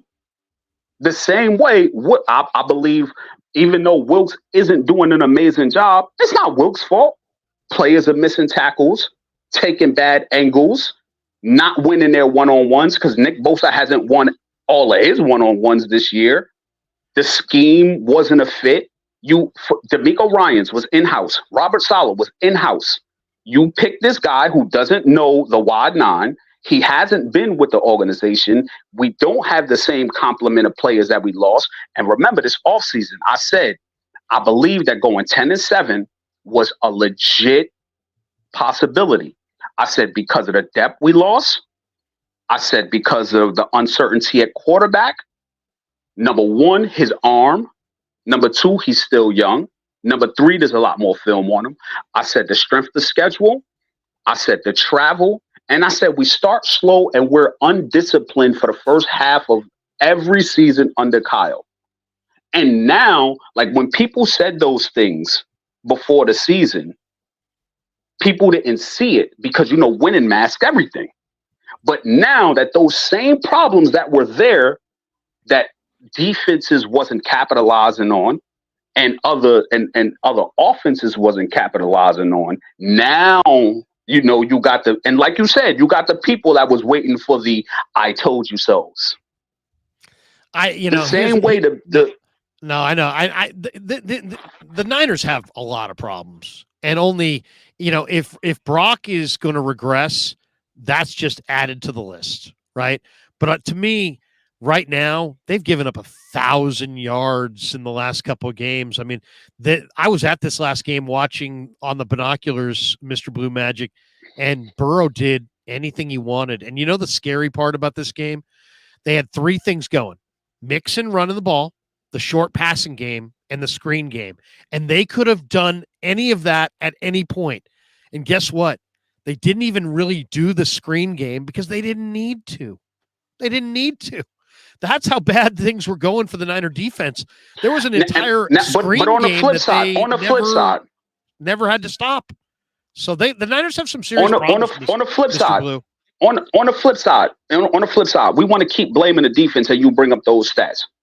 Well, for the last 2 games, Brock has thrown for not much less than the opposing quarterbacks. So and this is Bills. 400. And we scored 17 points. Points. So we can't keep saying that the offense is not getting a time. In time of possession, they only beat us in time of possession by 4 minutes. I know, but here's the thing. Even in the Minnesota game. Hold on, Larry. Even in the Minnesota game, we also the defense, because we keep blaming the defense, and it's you know where the blame goes on both sides on every level. Receivers are dropping the balls. Running back is fumbling. Brock is throwing picks. Line is not blocking, so we can't run. Kickers are missing kicks. The same way we can go to the defense. This is not a one-sided. This is not a one coach, because we're talking about Steve Wilkes in the last 3 games. There's all kinds of factors, and that's the point. It's a whole team. The whole team is off. But is a disconnect on both sides. Anybody who listens to me on a regular basis knows I cover nobody. I'm not covering anybody. I'm not covering Brock. I'm not covering Kyle. I'm not covering Lynch. I'm not covering. You covered Brock. You covered Brock, and Kev called you out on it in that Cleveland game. And Kev said it. Kev said, "Yo, hey, Brock played bad," and you gave Brock. You was like, "Oh no, he didn't play bad. He got us in a position to win at the end of the game." Kev, am I lying? That was a great defensive team. We did disagree on that. They wasn't a great defensive team. They just Gardner Minshew chop them up. If you look at who they played, like, and that's something else that we can get stuck on. They were great that day. They wasn't. Hey yo, stats can be very misleading. If you play trash teams, the Niners were bad that day.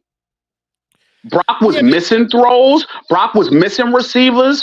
Jake Moody was missing kicks. Exactly. Yeah. I used dropped 3 balls on our offense. Exactly. And that wasn't because of the defense. I know, but that's what I'm saying. I'm not covering somebody. I'm listening to Greg Cosell. Greg Cosell was like, that was the best throw Brock's ever made. He literally had a 5-man surface, 2 guys in his lap, Mo Hurst and Myles Garrett, or Zadarius Smith in his lap, and he puts it on the fingertips of Brandon Ayuk, 3 steps ahead of Denzel Ward. Would have been an easy 6. Yo, we do. When are we gonna start to remember that the game is played in 4 quarters? Because for the last 2 games, I keep hearing, "Oh, Brock played great in these first 3 quarters." So what? You still got to play in the 4th. Yeah, but it's too easy to blame the quarterback. You got to see what's going on around the quarterback. And that's the problem. It's not all the quarterback. And that's the problem. Not all the quarterback. So then make the same excuses around the running back, because people even got on Christian McCaffrey, but the O-line ain't blocking. But you get on Christian McCaffrey. There are no holes. Come on. The O-line has not done a good job blocking. At some point in time, players got to play and be held accountable. And it's okay to hold Brock accountable when he makes mistakes. I have held him accountable. And if you don't block, I just watched. You just talk about one great pass in the game when he played like dog trash. I just watched the Cincinnati game from start to finish. I just watched that game from start to finish. And I watched it again. I watched the All-22. Don't tell me it's on Brock Purdy. That game's not on Brock Purdy. There was no resistance at all in that game. That game should have been 24-10 at halftime. The Niners stopped nobody. The Bengals' first punt. No, it should have been 10. Left in the third. It should have been 10. We should have scored more than 10 points. No, we can't keep saying that the defense is supposed to hold up their game, but the offense is not supposed to hold up theirs. It should have scored more than 10. They didn't play well enough, and it wasn't all on Brock Purdy. How about when Brock's running for? No, I didn't say it was all on the ball that ricocheted off of Brandon Ayuk's face mask. Is that Brock's fault? Hey, I think we gotta wrap this up. There's a lot of people waiting, and I love Mr. Blue Magic, but maybe next Wednesday it's gonna be a bye week. We can pick up right where we left off. Mr. Blue, I love you, but I don't cover anybody. Anybody who knows me, I've been doing this I've been on the radio since 1995. Anybody except Brock. I don't Anybody except Brock. Anybody. And here's the other thing. Brock. I'm consistent. I'm not sitting here. Yeah, you consistently give Brock excuses. You are absolutely right, Larry. I'm not sitting here. That's the one thing I can give you. I'm not sitting here on November 1st telling you that they should sit Brock Purdy for a quarterback that I told you didn't deserve to be in front of Trey Lance. You're never going to say sit Brock. You said you'll take Brock over Justin Herbert. You're never sitting Brock. I would take him over Justin Herbert. Oh, yeah. We're not going on this. He's got a higher completion percentage. He's got a better record. He's got a better touchdown to interception ratio. He's got a better quarterback rating. He's got 2 times as many playoff wins. He had better stats this year. He had better college team stats. In a weak division. With a loaded team in a weak division. Oh, come on. When everything's going perfectly around him. With a way better head coach. Well, so come on, we can make the argument. Brock Purdy was better at Oregon. Brock Purdy was better at Iowa State than Justin Herbert was at Oregon. Who had the better team? Oregon. So yeah, right now Brock's on the better team. Herbert was on the better team, but isn't it interesting that in both situations Brock had the better numbers and has the better numbers? But are we not looking at numbers anymore? Mr. Blue Magic, we'll agree to disagree. You said with Vish. Yeah, what? I know you wanted to run from that college one. What's that? Because in one turn you praised Brock. In one turn you praised Brock for how he played in college, but then last week, with Jesse and Vish, you said the Brock he's been the last 3 games. That's who he was in college. Keep it consistent. Brock's college numbers, 67.7%. Justin Herbert's college numbers, 64%. Brock Purdy's college quarterback rating, 151.1. 30-17 record. 32 school records. Since 2020, Justin Herbert has more losses than any quarterback in the NFL. He's 6'5", 240. I don't know what to say. Hey, yo, Reddy, your mother's a punk. Okay. All right. Y'all play with me in this conference if y'all want. Hey, we're cool, right? We're cool. We'll do this next week. Absolutely. Hey, yo, Larry, like I said, I got respect for you. Thank you, man. You know that. And come on here and we can go back. We can go back and forth. That's never going to change the respect I got for you and the respect I have for your football knowledge. Thank you, man. I appreciate you. We'll do this again. We'll do this again next Wednesday. Come back. Mr. Blue Magic. Mr. Blue Magic's in the house. All right, Kev. Take care, man. There you go. It's fiery.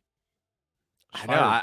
I try to get you to move from the callers faster just because I don't want people waiting. And I want to get everyone in. But Mr. Blue Magic is he was compelling. He was compelling. But then, yeah. Who do you want to go to next? Who's been waiting the longest? I think Flav's next, but I'm not sure his camera isn't on. Flav is there he is. Flav, how are you? Hey guys. I'm doing all right. How are you guys? We're doing good. We're doing good. Oh my God. That's a tough act to follow. We also have Digital Drew in the house in Chicago, and it's almost 10 to midnight in Chicago. We got to get to Digital Drew at some point. I want to tell you what else you've been doing wrong here. We got Tay in the house. We got to get to Tay. I like that Niner sweatshirt. He's got the Niner blanket. He's got the Niner hat. The football. He's got the ball. We're getting to Tay for sure. He's outdoing us. Seriously. All right. Flav, what do you got, bro?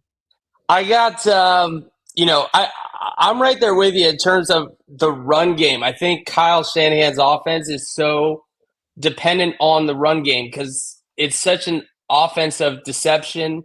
And if the defense doesn't have the threat of the run, there's nothing that the offense can do. And it's been that same way, it seems like forever. And I think when you look at why his record is 0-37 or whatever it is in the fourth quarter when you're trailing, right, it all adds, never good.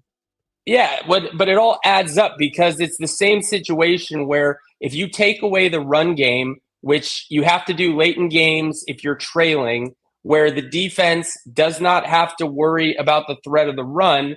Now their D-line can kind of tee off on your quarterback, and the O-line, which I think has always been kind of overrated, especially in pass protection, they're going to be in trouble. And you saw that pretty much all last game. You can't get anything going in the run game. And I think that defenses have kind of started playing an extra guy up. So now they got 5 guys up on the line to kind of prevent this run. And, I came on here and talked about recently what I would like to see is a legit, 4-2 receiver that can actually win one-on-one matchups. And we don't have guys. Danny Gray. They got Danny Gray. They just can't get him healthy. Yeah, they got Danny Gray, and don't get Ayuk is a great receiver. Kittle's a great receiver, or weapon. You have Debo. You get the ball in his hands, another great weapon. But all of these guys were picked up by Shanahan because they're great guys in Shanahan's system. Where if you have a guy like Ayuk running across the middle. Because the defense has to cheat because they're worried about the run because they've been getting gashed up by the run. And so now they're going to cheat up, and Ayuk can run across the middle and he's wide open or has space, and he's a great receiver, but he's not somebody who's going to beat anybody one-on-one. And when you take away the run game, now you're stuck in these situations where you need guys that can win one-on-one matchups, and frankly, the 49ers just don't really have those guys. And I think the counter to that is those short screen passes where the defense starts cheating. You have those short screen passes to Debo that you used to be able to throw that are quick. You can get the ball out, and we haven't had Debo lately. And I don't even know if we ran any of those screen passes. I don't know why he stopped. He used to run them to Ayuk as well. But last game, Purdy had no time to throw, and we had no run game. And so what are you supposed to do? He was running for his life. We talked about how well he played. He was making the best of a bad situation. I mean, go look at the play-by-play. I mean, they couldn't run on first down. They couldn't run on second down. They got the third and long. He made a bunch of plays. Sometimes they had to punt. Sometimes he scrambled with a concussion. The guy was doing what he could do. I mean, to me, that game was if your takeaway from the Bengals game was about Brock Purdy, then you seriously got to question yourself, because they did not stop the Bengals at all. I mean, they never did. Not at all. But Brock Purdy, after the 2 picks, when he rebounded from the 2 picks and led them on a touchdown drive, and they were within 7 points. There was 8 minutes and 30 seconds left in the game. The Bengals were backed up inside their own 20 for their next possession. All the Niners defense had to do was get a stop, and the Niners could have driven the field, and they had plenty of time to score the touchdown. Instead, what did the defense do? Exactly what they did in the first half. They just allowed Burrow and company to drive down the field and score an easy touchdown to put the game away. That was it. Right. So, we can talk about Brock, and there's no question he threw 2 crushing interceptions. One was just a really bad decision. The other was one was a mental mistake. The other was a physical mistake. The one that I didn't like was the second one, because he floated it in the middle of the field, late in the down, without a lot on it, in a crowd, very Jimmy Garoppolo-esque. That one was like you got to be kidding me. But other than that, I mean, we're talking about a guy who through 3 quarters played awesome football. And, everybody, you go look at Kurt Warner's breakdown. Kurt Warner doesn't have a dog in this fight. He's not a Niner fan. He went and broke down that film and said, man, Brock played well. I talked to Joe Theismann today on the radio. He's impressed by Brock. I've yet to see an NFL quarterback who's actually watched the film and said, man, this guy stinks, or this guy can't process what he sees. They're impressed by him, but the bottom line is you got to take care of the football. There's only 10 possessions in an NFL game. You turn the ball over 3 times, you're going to lose. So nobody's arguing that Brock Purdy turning the ball over is good or sustainable in any way. Right.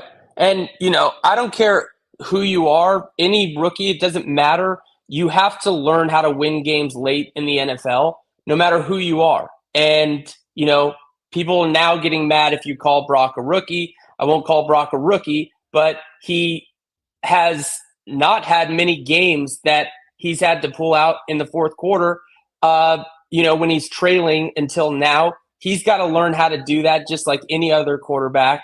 And I think he'll pick it up more quickly than most because he's smart. I think you're muted, Lair. Before we go there, he hasn't had games to pull out in the fourth quarter because the guy was undefeated, and more times than not, Brock Purdy going into, I think, the Cleveland game had less fourth quarter pass attempts than every quarterback in the NFL. Why? Because the Niners were leading all these games, sometimes often by double digits or multiple scores, and they were just running the ball. Right. So how about the stat today that came out? This kind of off topic, but the Kyle Shanahan 1-31 when trailing by 3 points entering in the fourth quarter. That's a concern. How about that? That's what I'm saying. Is more of a concern. And that's frankly one of the things that drives me nuts with Kyle is just, it's like he keeps running the same thing. Why? How come we don't have a different offensive scheme that we can run when we need to score quickly, where Brock's in shotgun, we're spread out, and we're getting the ball out of his hands quickly? It's like we need a quick touchdown, and he's still, having to run play action 7. He's under center taking 7-step drops when we're trying to score quickly. And it's, there's nothing there for that situation. And they it's need like more vertical threats. They got to find more speed and more dynamic playmakers. For Kyle to come out the other day and say, hey, my team looks tired and my team looks, slow. Well, I mean, the bye week's going to help the tired, but slow is slow. And I agree. And that's what I love about Kyle is that he calls it straight. Juwan Jennings runs through you. George Kittle runs through you. Deebo Samuel runs through you. Juszczyk runs through you. I mean, literally, the only weapons they have that run away from you would be like Danny Gray, maybe McCaffrey if you get him isolated on a linebacker. They're a physical. I mean, Jalen Waddle and Tyreek Hill run away from you. The Niners' weapons run through you. If they're gonna fall behind and they're gonna have to go to a quick strike offense, they're gonna have to put more speed on the field, and that may mean J.P. Mason. That may mean flexing out CMC. That may mean activating Danny Gray. That may be isolating Ray McLeod. But the truth is, most of the Niner weapons are physical, run through you kinds of guys. They're kind of built to be a front runner. I hate to say it. They're not really built to come from behind. Yeah, and just quickly on that point was, they're not. Romo said it last week where Kyle finally started throwing the ball on first down and instead of running it first and second down for no gain, and then now your quarterback has to be in third and long, and now you're going to throw it when the defense knows you can't run it. It's like, start throwing it on first down. Try throwing on first down in the first quarter and mixing it up a little bit to at least give the defense, a little something different to worry about, as opposed to they're very predictable. They're very predictable right now. Yeah. And Flav, I got to jump because I got so many people in the house. Give us your final thought. All right. My final thought is just in terms of the defense. To me, the D line is the run. It's like the same mentality as the run game on the offense, except it's for the defense where they've protected a terrible secondary now for years. Where if they can get to the quarterback and pressure him that way, they kind of hide their secondary. They can play off, and hopefully you get them in a third and long to where they need more time than it's going to take for that play to develop. They can't get the throw off, or at least deep enough. They keep everything in front, and last week we saw it's like if you don't have a D line that's pressuring and you just have a shitty secondary that's going to be picked apart, it's awful. And when you combine that with Shanahan, who's play calling as if he still has an elite D that he can lean on, and instead of they're not going to get him that stop. Like you can have all the rush in the world, but if your coverage is soft, then the ball just comes out and it's a rhythmic loss. What bothered me the most, and I got to jump here, but what bothered me the most about this Bengals game was that the 49ers coverage was soft the whole day. They never once forced Joe Burrow to make a play over their head, except for the touchdown that went to Higgins against in the red zone against Oliver. For the most part, they just let everything get completed in front of them, and it's non-competitive. I'd much rather get up on the line of scrimmage, bump and run, challenge these guys, and if they beat you deep, they beat you deep. But no more soft coverage. I'd rather lose quickly than lose slowly and methodically. Flav, we got to jump. Especially if they're not getting sacks. All right. Yep. All right, Larry. Thank you for having me. Take care. Thanks, Flav. The great Flav. Digital Drew's in the house. Digital, hey. How are you? What's up, man? How you doing? Doing great. Digital Drew. Great stream so far. What's up, Kev? Larry doesn't cover anybody, just like Isaiah Oliver. But we'll move on. There you go. Hey, I'll keep it quick because I know you do have a lot of people. That's like the old. That's like the old. I want mom. Do you want to live with mommy? No, I don't want to live with mommy. Mommy beats me. Do you want to live with daddy? No, I don't want to live with daddy. Daddy beats me. Who do you want to live with? I'd love to go live with the San Francisco Giants. They don't beat anybody. Oh, sad to say I'm old enough to remember when that joke was going around. Sucks, but hey, he's rocking the Krug Show shirt. I see it. I am. Oh, look at that. Is that navy? Yeah, it is. That's a good looking shirt. Do you like it? Is it good quality? I love it. I do. Yeah, it's cool. I like the video more. So if you all of you in the chat haven't done it, you do get a personalized message. That was awesome. Oh, that's right. We do videos. Yeah, for everybody who orders gear, we do a personalized video for everybody. We just did one yesterday. Yeah, we appreciate everybody who orders merchandise from the store. There's a store on our YouTube page, The Krug Show, which now has 27,000 subs as of yesterday. Wow. And you can buy stuff. Wow. Congrats. Thanks, man. That's a huge milestone. And it's going to keep going up, man. Those shirts make him look 10 times more handsome. Exactly. That is the reason. Right. There you go. All right, cool. Hey, a couple quick points. Yes. In this instant gratification world, everybody, I'll repeat what Larry said earlier, calm the hell down. Yeah, this is what it looks like when a quarterback is maturing in the league. Okay, they're not going to come in and be superstars overnight. That is very rare. Mahomes is the exception, not the rule. Purdy's going to have, he's going to take 2 steps forward, 1 step back. We're just in that maturation process. So calm down. He's fine. He's certainly better than Darnold. So whoever floated that idea, give me a break. No Darnold. Thank you. No, thanks. No, thanks for coming. Sorry. Biggest concern to your title question on the stream. I actually think it's the O-line and the weapon usage. O-line, I think we all know that. I think that's been talked to death. But the weapon usage, you hit on it a bit earlier. We've been talking about this a lot. And in fact, Shanahan in the offseason had even stated publicly, I don't want to overuse CMC. We're going to control his touches. Well, I mean, after 8 weeks, I mean, he kind of looks like he's not shooting straight with everybody.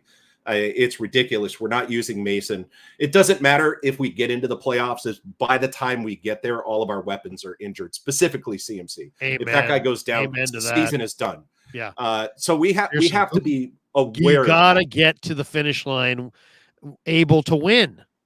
I mean, the goal is to win the Super Bowl. So it's not going to be good if you get to the playoffs and all your top weapons are on the IR. Yeah, and flipping on to the other side of the ball, I think weapon usage there is also a problem. I don't know offhand, and Kev or Larry, one of you guys might be able to look up the stats. I don't know what Bosa's usage rate is, but I recall in prior seasons, specifically last season, he wasn't in on every single snap. He was in a rotation. And I know, Larry, you mentioned it in the offseason by losing a Menahu and crew, all that depth on the edge was going to put a bit more pressure. And it looks like Kocurek is not rotating these guys as much. Hopefully the addition of Chase Young allows them that rotation without that huge drop-off that we saw last year. Maybe that can catch that defensive line to catch a breath in between these these defensive sets, because it really starts to show up in those third downs, right? When he's on the field, he's been on the field. When you have third down.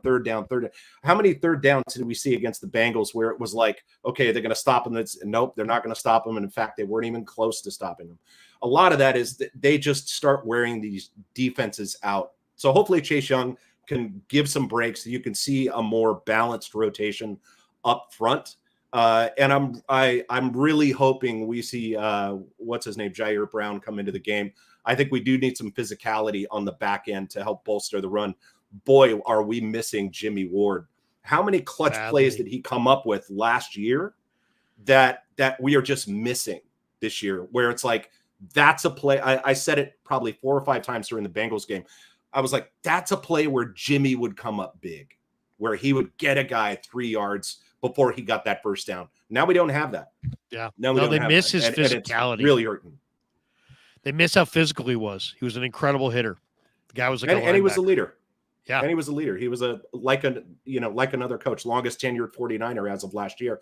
Not having him out there, that's another, veteran presence that can kind of calm everybody down. And then he leads by example by making those big hits.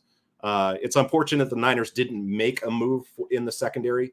But you're mentioning Luter. I think Brown coming off the bench, getting in there, can at least, even if there was a rotation on that secondary, of working him into the field, because he's got to see some action. There's no way that our safeties are going to make it without injury. So start, slowly working him in. And if he could be that spark plug, I think that's what Al-Shaair was off the bench for us last year. God, they was miss that him. high energy, high physicality coming off the bench. He's not in there, but maybe 30% of the plays, but he's hitting people. He's sending messages. He's making those running backs and receivers coming across the middle think twice. We don't have that guy coming off the bench right now. We just don't. And we're seeing the cost of big names at the cost of depth, right? We signed the big names. Yeah. I did the calculation while you were talking on for the Bosa usage. He last season averaged around 45 snaps per game. This season he's averaging about 52. So it's, what is that, 7 extra snaps per game. The other thing I noticed is that he's had 4 games. Which is lower than I thought. He's had 4 games over 60 snaps. He never had one last year over 60 snaps. It's funny. And I asked Kocurek in July, I said, hey, you going to run your number ones out there a lot more this year? He's like, no, absolutely not. If I do, they won't make it to the playoffs. And here we are. It's November, and he's run them out there, not 70 times a game, but how many times did he hit 60? 4 times. One time he had 68 snaps against Cleveland. Holy crap. That's a lot of usage for an end who relies on speed and leverage to get around the corner. He had 35 snaps in Pittsburgh, which is pretty low. I think he might have been on a snap. So 68 and how many was 60? You said 4 games. 4 games with 60. He had over 60 in the LA game, the Cleveland, in the last 3 games: Cleveland, Minnesota, Cincy. And he didn't have one of those last year. Not one. Wow. There you go. His usage is actually way up. So hopefully Chase Young can kind of, stable that, settle that. And, into the fourth quarter, we can actually see a defensive line that does get a push and does come up with those clutch sacks when we need it most. So overall, I'd love to see some Womack. I'd love to see some Luter. I'm hoping that Luter can step in and play right away. Excited to see Chase Young. I'm excited to see what this Niner defense looks like after a week off. Let's just say this. Last year against Kansas City, they got boat raced. Things look bad. And somehow they regained their footing and won 10, 11, 12 in a row, whatever it was down the stretch. I don't know if it's going to be that kind of a turnaround, but hopefully they can turn it around. hopefully they can, get it going. They need a win against Jacksonville to just kind of regain their footing. If they can get that win, hot. Yeah, if they can get that win, I feel good about Niners Seahawks. I really do. I think the Niners can take care of the Seahawks. Even with the Seahawks adding Frank Clark and Leonard Williams, I think the Niners can handle the Seahawks, but they got to first take care of Jacksonville and Cincinnati and win those winnable games. To me, this is where the season hinges. They lose to Jacksonville and Cincinnati, they could circle the drain, miss the playoffs altogether, and it could be really, really ugly, and it could be an off season of discontent. If they can win these games, get their footing, I think they can make a big run in the second half and give Philly a little run in the playoffs. Would you agree with this? It's maybe not Super Bowl or bust, but it sure as hell is playoffs or bust.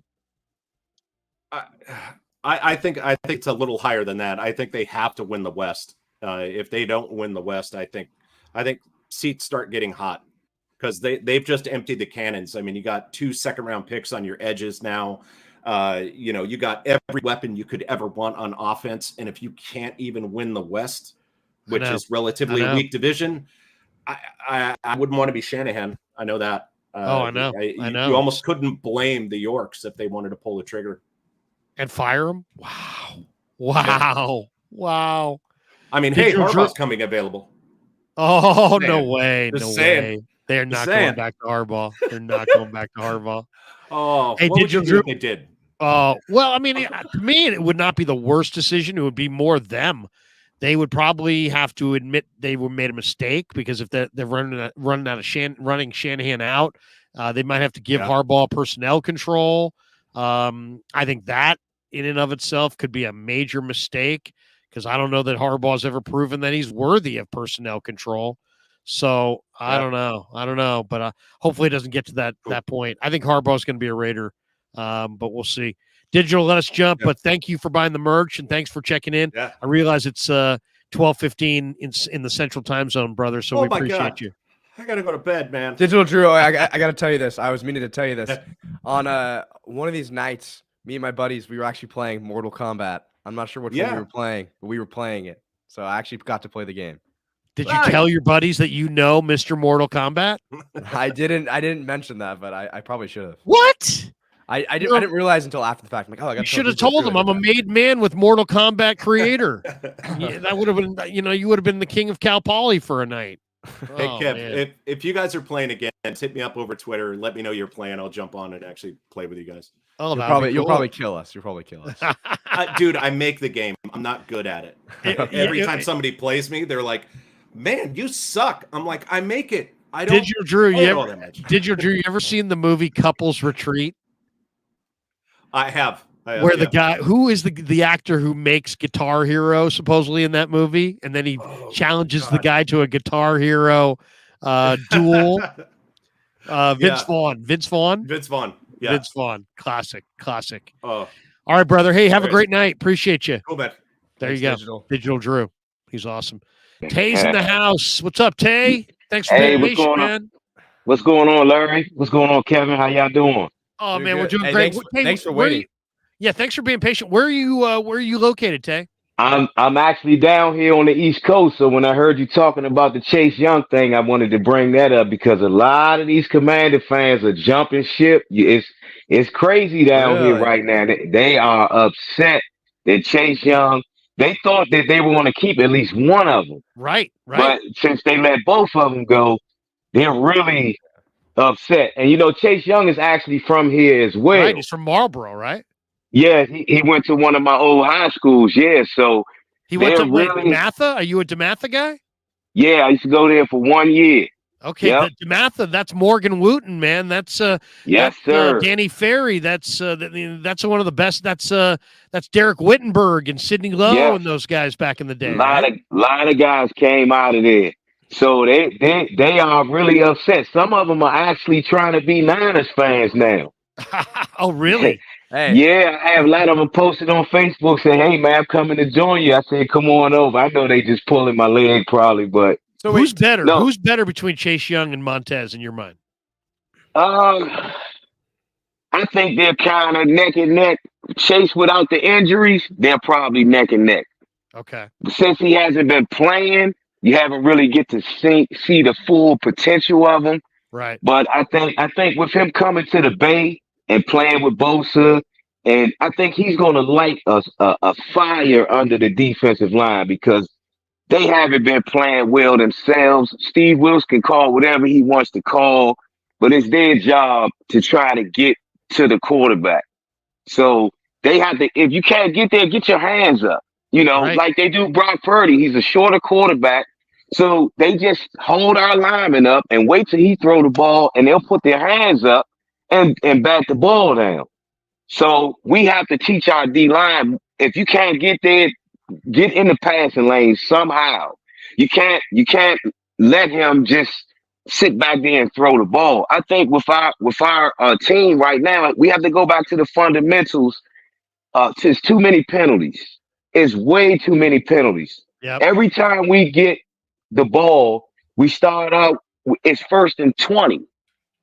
You can't dig yourself out of a 1st and 20 hole. Shanahan is not, this team is not, like you said earlier, one of the callers, we're not built to come from behind. No, you're so right. we have to start off fast. And when you get a holding on the first penalty, then you get 6 yards. Now it's 2nd and 13. Then you get 1 yard now it's 3rd and 11. Now you're forcing Brock Purdy to throw the ball, and the offensive line is not really, it's not the ideal offensive line that I would think Kyle Shanahan would have. I wouldn't think he would have a Colton McKivitz at right tackle. I would think it would be someone else that can keep his quarterback healthy and not get him killed. Like, he's been running for his life the last couple of games because teams are stacking the box on us because they already know that we're going to run CMC. So they're going to force Brock Purdy. We're going to force you to beat us. If you can beat us, we can live with that. But we're not going to let CMC beat us. And I think from the Cleveland game, that's where it started. The first thing was Deebo Samuel came out and started a fight, and he got hurt on the first play of the game. And he couldn't defend the team after he started the fight. Yeah. Trent Williams helps him in the fight, and then he gets hurt in the game. Then he got hurt in that same game, I believe. Yep. He was in and out. Up on, yep. And now he's been out for 2 or 3 weeks. And Aaron Banks also helped in that game. Now he's out with the turf toe. Exactly. So why are we giving these other teams fuel? They already consider us like the big dog. We're like the bully of the NFL. So we're giving them fuel. We're picking. You know how you pick on a kid and you keep picking on him, and then he just turns around and just socks you in the face, and you like, oh, where did that come from? That's what Cleveland did to us. We went to their house. We started a fight with them, and they came out. They said, you know what? And the quarterback said that Nick Bosa made that game personal. I read a headline where I don't know what Nick Bosa said to him, but the quarterback that they had said that he made it personal.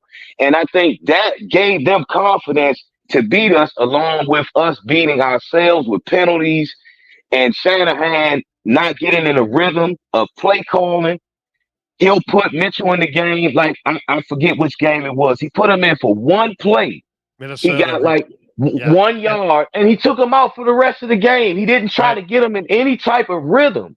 And I'm like, why are you doing it? Everybody's keying on CMC. They know he's going to get the ball, so you have to redirect some of this. Get Kittle involved more.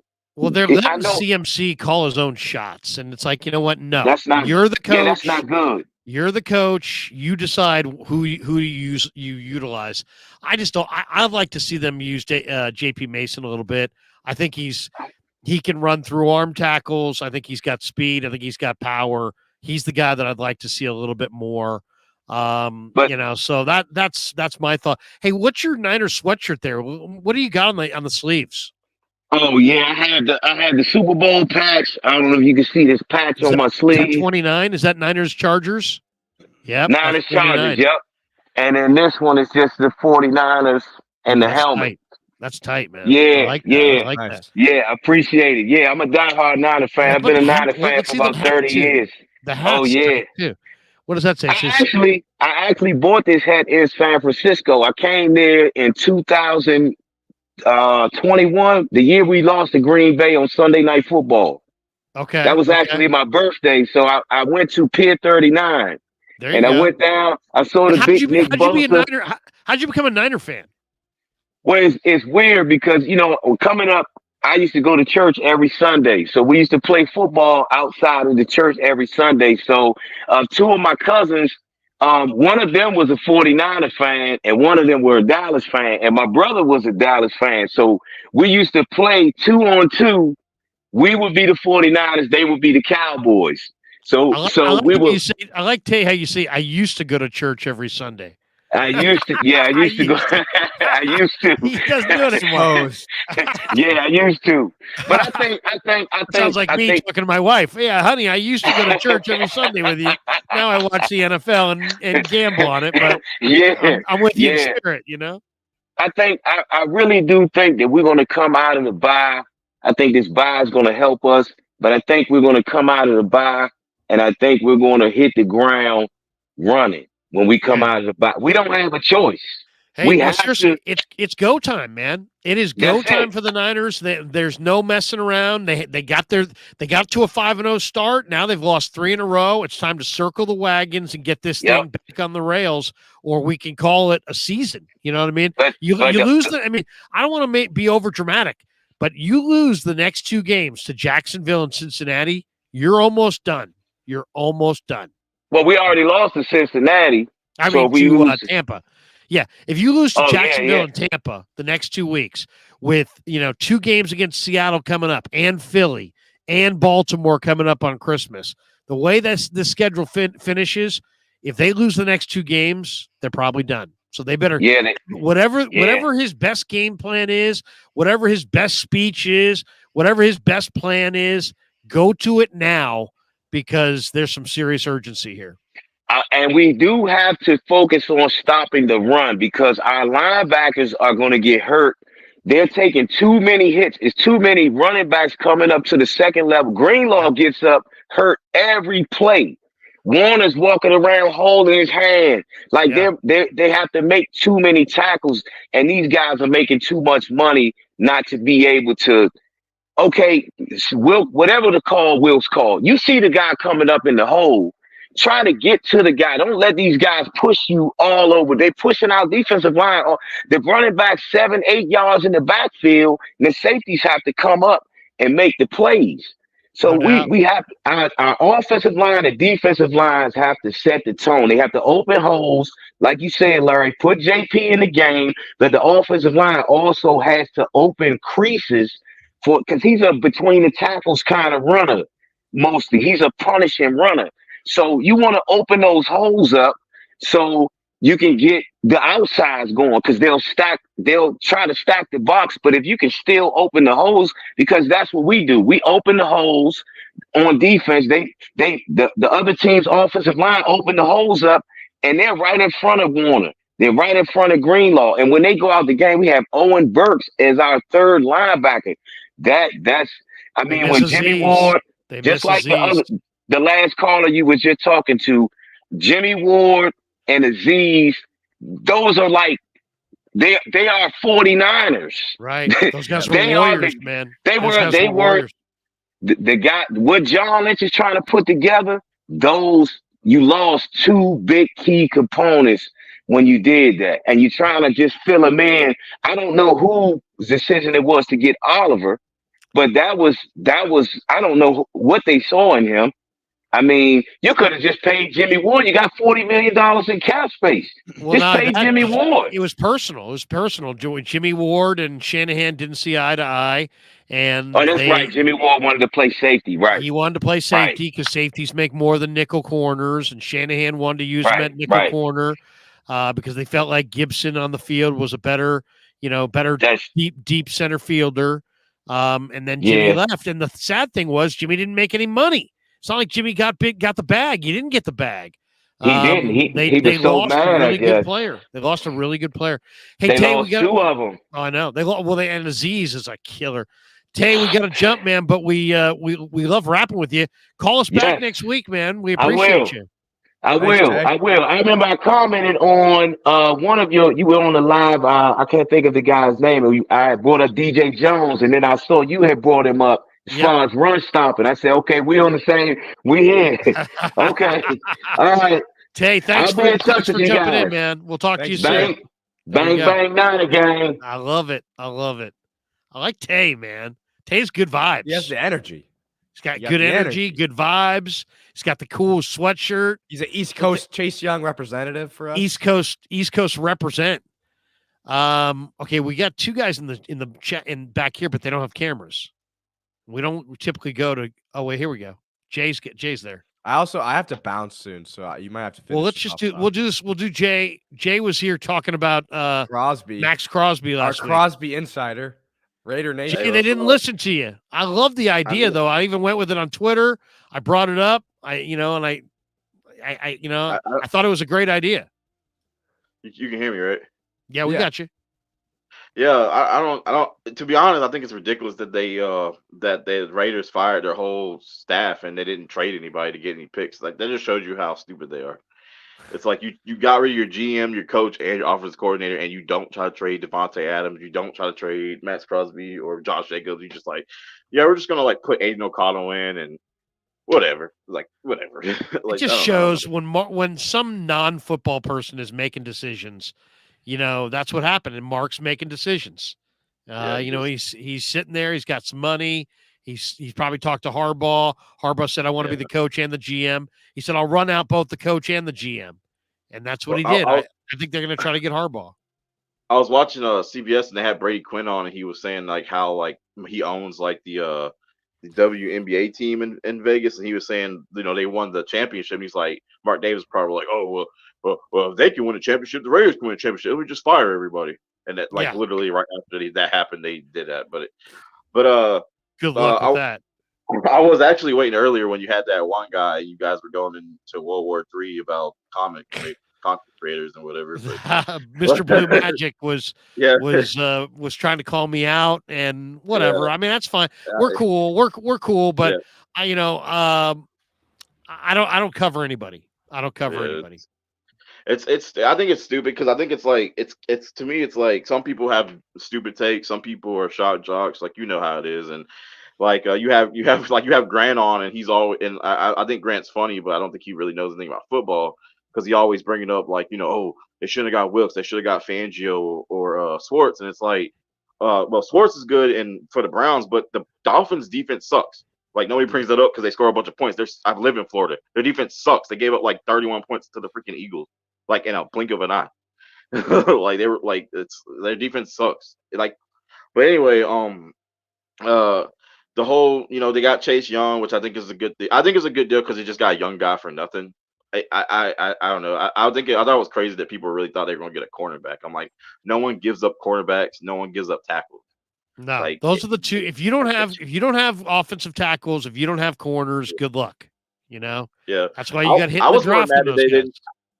I don't know. You have a guy on when you do your after game post game thing. He's like an older guy that wears glasses. I can't remember. I can't remember his name, but I think it's Dan. Coach Emilio. Yeah, him. He's on point because he's been saying what I've been saying. They need to get a freaking receiver. Everyone keeps forget Brock Purdy, forget the defense. Can we talk about how no one gets open but Brandon Ayuk and George Kittle? Like and George Kittle barely gets open. Like when CMC is not making a play and Brandon Ayuk is double covered, which they do, Juwan Jennings and Ray McLeod don't cut it. Like with Debo's there, you don't see that as much. But I'm like Debo being out, like because Trent Williams is out and the other guy that's been there, he's been fine. But Debo being out has been terrible because you see how bad the freaking receiving core. I don't think our receiving core is deep. I thought we should have got Renfro. I thought they should have tried to get Rondell Moore, Hollywood Brown. They should have tried to get somebody in, like a receiver. I just don't see how you can look at it because people look at our team and like, oh, we got this explosive offense. No, we don't. We got Brandon Ayuk and Christian McCaffrey and Debo. But then once you cut that down, you look at these other teams like the Eagles. They have way more weapons than we do. The Dolphins have way more weapons than we do. Like it's our weapons are over. I honestly feel like I was hoping they'd go for Paris Campbell because I thought Paris Campbell would have been cheap and fast. Yeah, Yeah, cheap and like fast. And they don't have anybody. I mean, you could ask. I mean, literally, you should have called the Cowboys and be like, "Hey, you literally are not doing anything with Brandon Cooks. Like, literally not doing anything with Brandon Cooks." That's the one thing I would have loved to seen Rondale Moore. I mean, they definitely needed more speed, and they didn't get more speed. And that's the bummer. Yeah. Hey Jay, we're right at the end because Kev's got to get on with his night. But you got one more point. Well, actually, I wanted to bring up the fact that what's funny is my girlfriend actually made a TikTok with one of your audios from that last time I talked to you. Wait, like, really? Yeah, you said you was like you at the end you were like, that's great stuff, Jane. She made a whole TikTok like with you know how like you have to see it, but she used the whole Kirk Cousins like you like that thing and stuff like that. But it's really funny actually. But send that to me. Can we see it? Can we see it? Can you send it to Kev? Yeah, yeah. How would I do that? I'm not as good at this as her as she is. How would I do that? Is there any way we can get it, Kev? Was it how would I know if someone used my sound or not? I guess I just have to I'm not I sure. can tell you I could was it on your Instagram or your TikTok? I never posted. Oh, dang. Oh, she didn't post it. She didn't post it. Oh, I thought it was something I thought you just dang, I don't have it. Oh man, you gotta I have it though. Yeah, I mean she can send it to you directly, I guess, but like Yeah, no, it's okay. If you can, yeah, I'll look at it. We'll talk. How can he send it to us in our DM on the Twitter? No, on TikTok. He can DM it. She can DM it to me. Okay. Okay. Yeah, DM it to Kev on Twitter or on TikTok. What's your TikTok? Something nugget or no, I lied. Aqua possibly. Aqua. Okay, but how would you send it to him?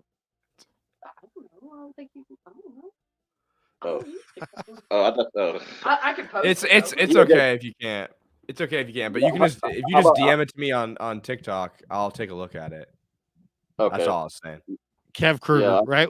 What are you on TikTok, Kev? The Krug show, or just the Krug show. The Krug show. Yeah, just DM it to Kev on the Krug show on TikTok. It's actually just Krug show because someone else took the just Krug show. No, just Krug show. Someone stole the Krug show on TikTok. Hey Jay, have a great night, bro. Appreciate you. Okay. We'll talk to you soon. You're gonna send it to you, okay? Sounds good. We're looking for it. We'll look for it. There you go. I like Jay. Jay's cool. How are people were saying I was rizzing? I don't get that.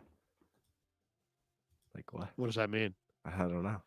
I mean, I know what it means, but I don't understand what that means. Like in that situation. We got this one. It says DM it to Pig in a Pickle. Okay. Let's rapid fire these all the way straight down. Here we go. MF says Niners are an absolute mess. We've got Blah says Larry, how's the new place at 95.7? Looks very, very good. Very new, very small, but nice. Mr. Blue Magic says, I'm here, Larry. Oh, believe me, we heard from you later on. Digital Drew says, congrats on 27,000. Well done, gents. Brent says, Krug, Brent from Golden State Brewery. You more confident of the defense getting back to form or Purdy? I think they kind of go hand in hand. I got more confidence in Purdy than the defense going back, getting it rolling. Jimmy says R.I.P. Bobby Knight. Did you see that? Died today at 83. Super chat from Gold Rush. What is the possibility of Wilkes being replaced? We already talked about say that. We already went over this one. Yeah, I think it's probably less than 50%. Tribe says Larry said the Giants would be fine without Bochy. Genius. Yeah, that's exactly what I said. They don't need Boch. Green Glass Full. Why is Grant still on your show? Coach rules. Grant's still on my show because I like Grant. Brother Bob, who's an anti-Purdy guy, says I blame the D-line for Purdy's 5 picks and fumble. Once again, anti-Purdy. Brother Bob, the anti-Purdy. I'm not making any excuses for Brock Purdy. Here are 7, though. Green Glass Full. Hensley is trash, and meanwhile, Cone narcs. Sorry. Greenlaw, Brother Bob says they have to use CMC a lot because Brock Purdy needs a gadget running back. Doesn't like Brock Purdy. Hates Brock Purdy. Green Glass Full. Grant Cone is a 100. Gold Rush, next caller, please. We gotta get fat. We should have ran these chats earlier. Thank you. Brother Bob says Blue Magic spitting fire. That's right. Heat. Anti-Purdy. Brother Bob, Kev, Blue Magic is good chatting with your old man. Juggle my Jessies. If saying 1,000 things really loudly without making a point were a sport, Blue Magic would be the greatest athlete ever. Good Lord, pull the plug, Larry. I'm not reading that one. Come on, Green Glass Full. You got to be better than that. Gold Rush says, stop. Next call. G-Code Travels Vlog POV. Underdog Warriors are better with new players. 3-0 road win. Who are at home tonight, but yeah, they're playing well.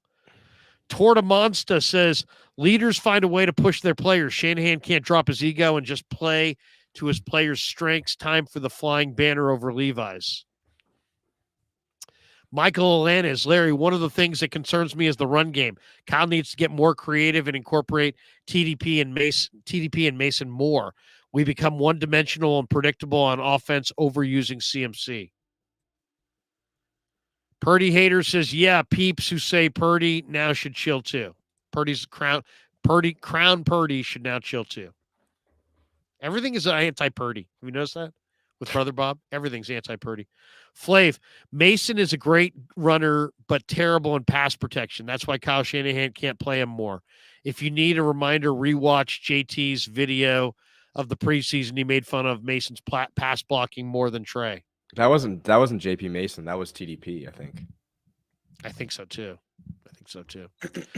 Kev, you got a final thought? It was we wanted to go for an hour. We went for 2 hours and 11 minutes. I know. That's why I was like, I gotta go because I just have work and I gotta get up early. But I made my bed. Bed is made. Thanks to my girlfriend. She helped me out. No, what I was gonna say is that room. I didn't make my bed because 22,000 people. You needed help to make your bed? No. I made my bed. She was just the one. She was the reason why I made it. It wasn't the 22,000 people that watched the last stream and were complaining about it in the comments. It was my girlfriend yelling at me. That's what took it. Niner fan says he wants to get on here. Niner fan, can you do it in 2 minutes? Do you have a camera and can you do it in 2 minutes? Can we see your face? It's for safety. We see your face. We usually like to see the people that we put on in the green room before they go on. If they're just sitting back there, we usually don't do it. Niner fan, where are you? Do I see you? I can see him. Niner fan, how are you? Niner fan? Can we hear you? Yeah. We hear you, but we can't see you. Sorry, bro. I wanted to put you on, but I couldn't see you and couldn't hear you. And generally, that's bad when you can't see somebody or hear them. All right, Kev. Final thought on this night. It was juicy. It was longer than we thought. I'll say this, Mr. Blue Magic. I love him. He's calling me out, but you know what? It's just sports, and it was nothing. Nothing that we couldn't handle, nothing that we didn't welcome. So, Mr. Blue Magic, please come back. But Kev, you got a final thought before we bolt for the door? Hey, it's a bye week. Anything you want to impart to the? Is there anything you want to impart to the audience since Everyone, check out the merch. It's in the link in the description. Check out Underdog Fantasy. Underdog Fantasy is really fun. I play it all the time. Check out Mojo Fantasy. They're a brand new fantasy app. It's a little bit different, but you can find out more about that. Link in the description. If you enter in using promo code Krug, you get a free, or you get entered in to win. There's 2 jerseys. We're giving away 2 jerseys. And right now there has not been a lot of signups. So you have a really good chance of getting a really nice jersey if you do that.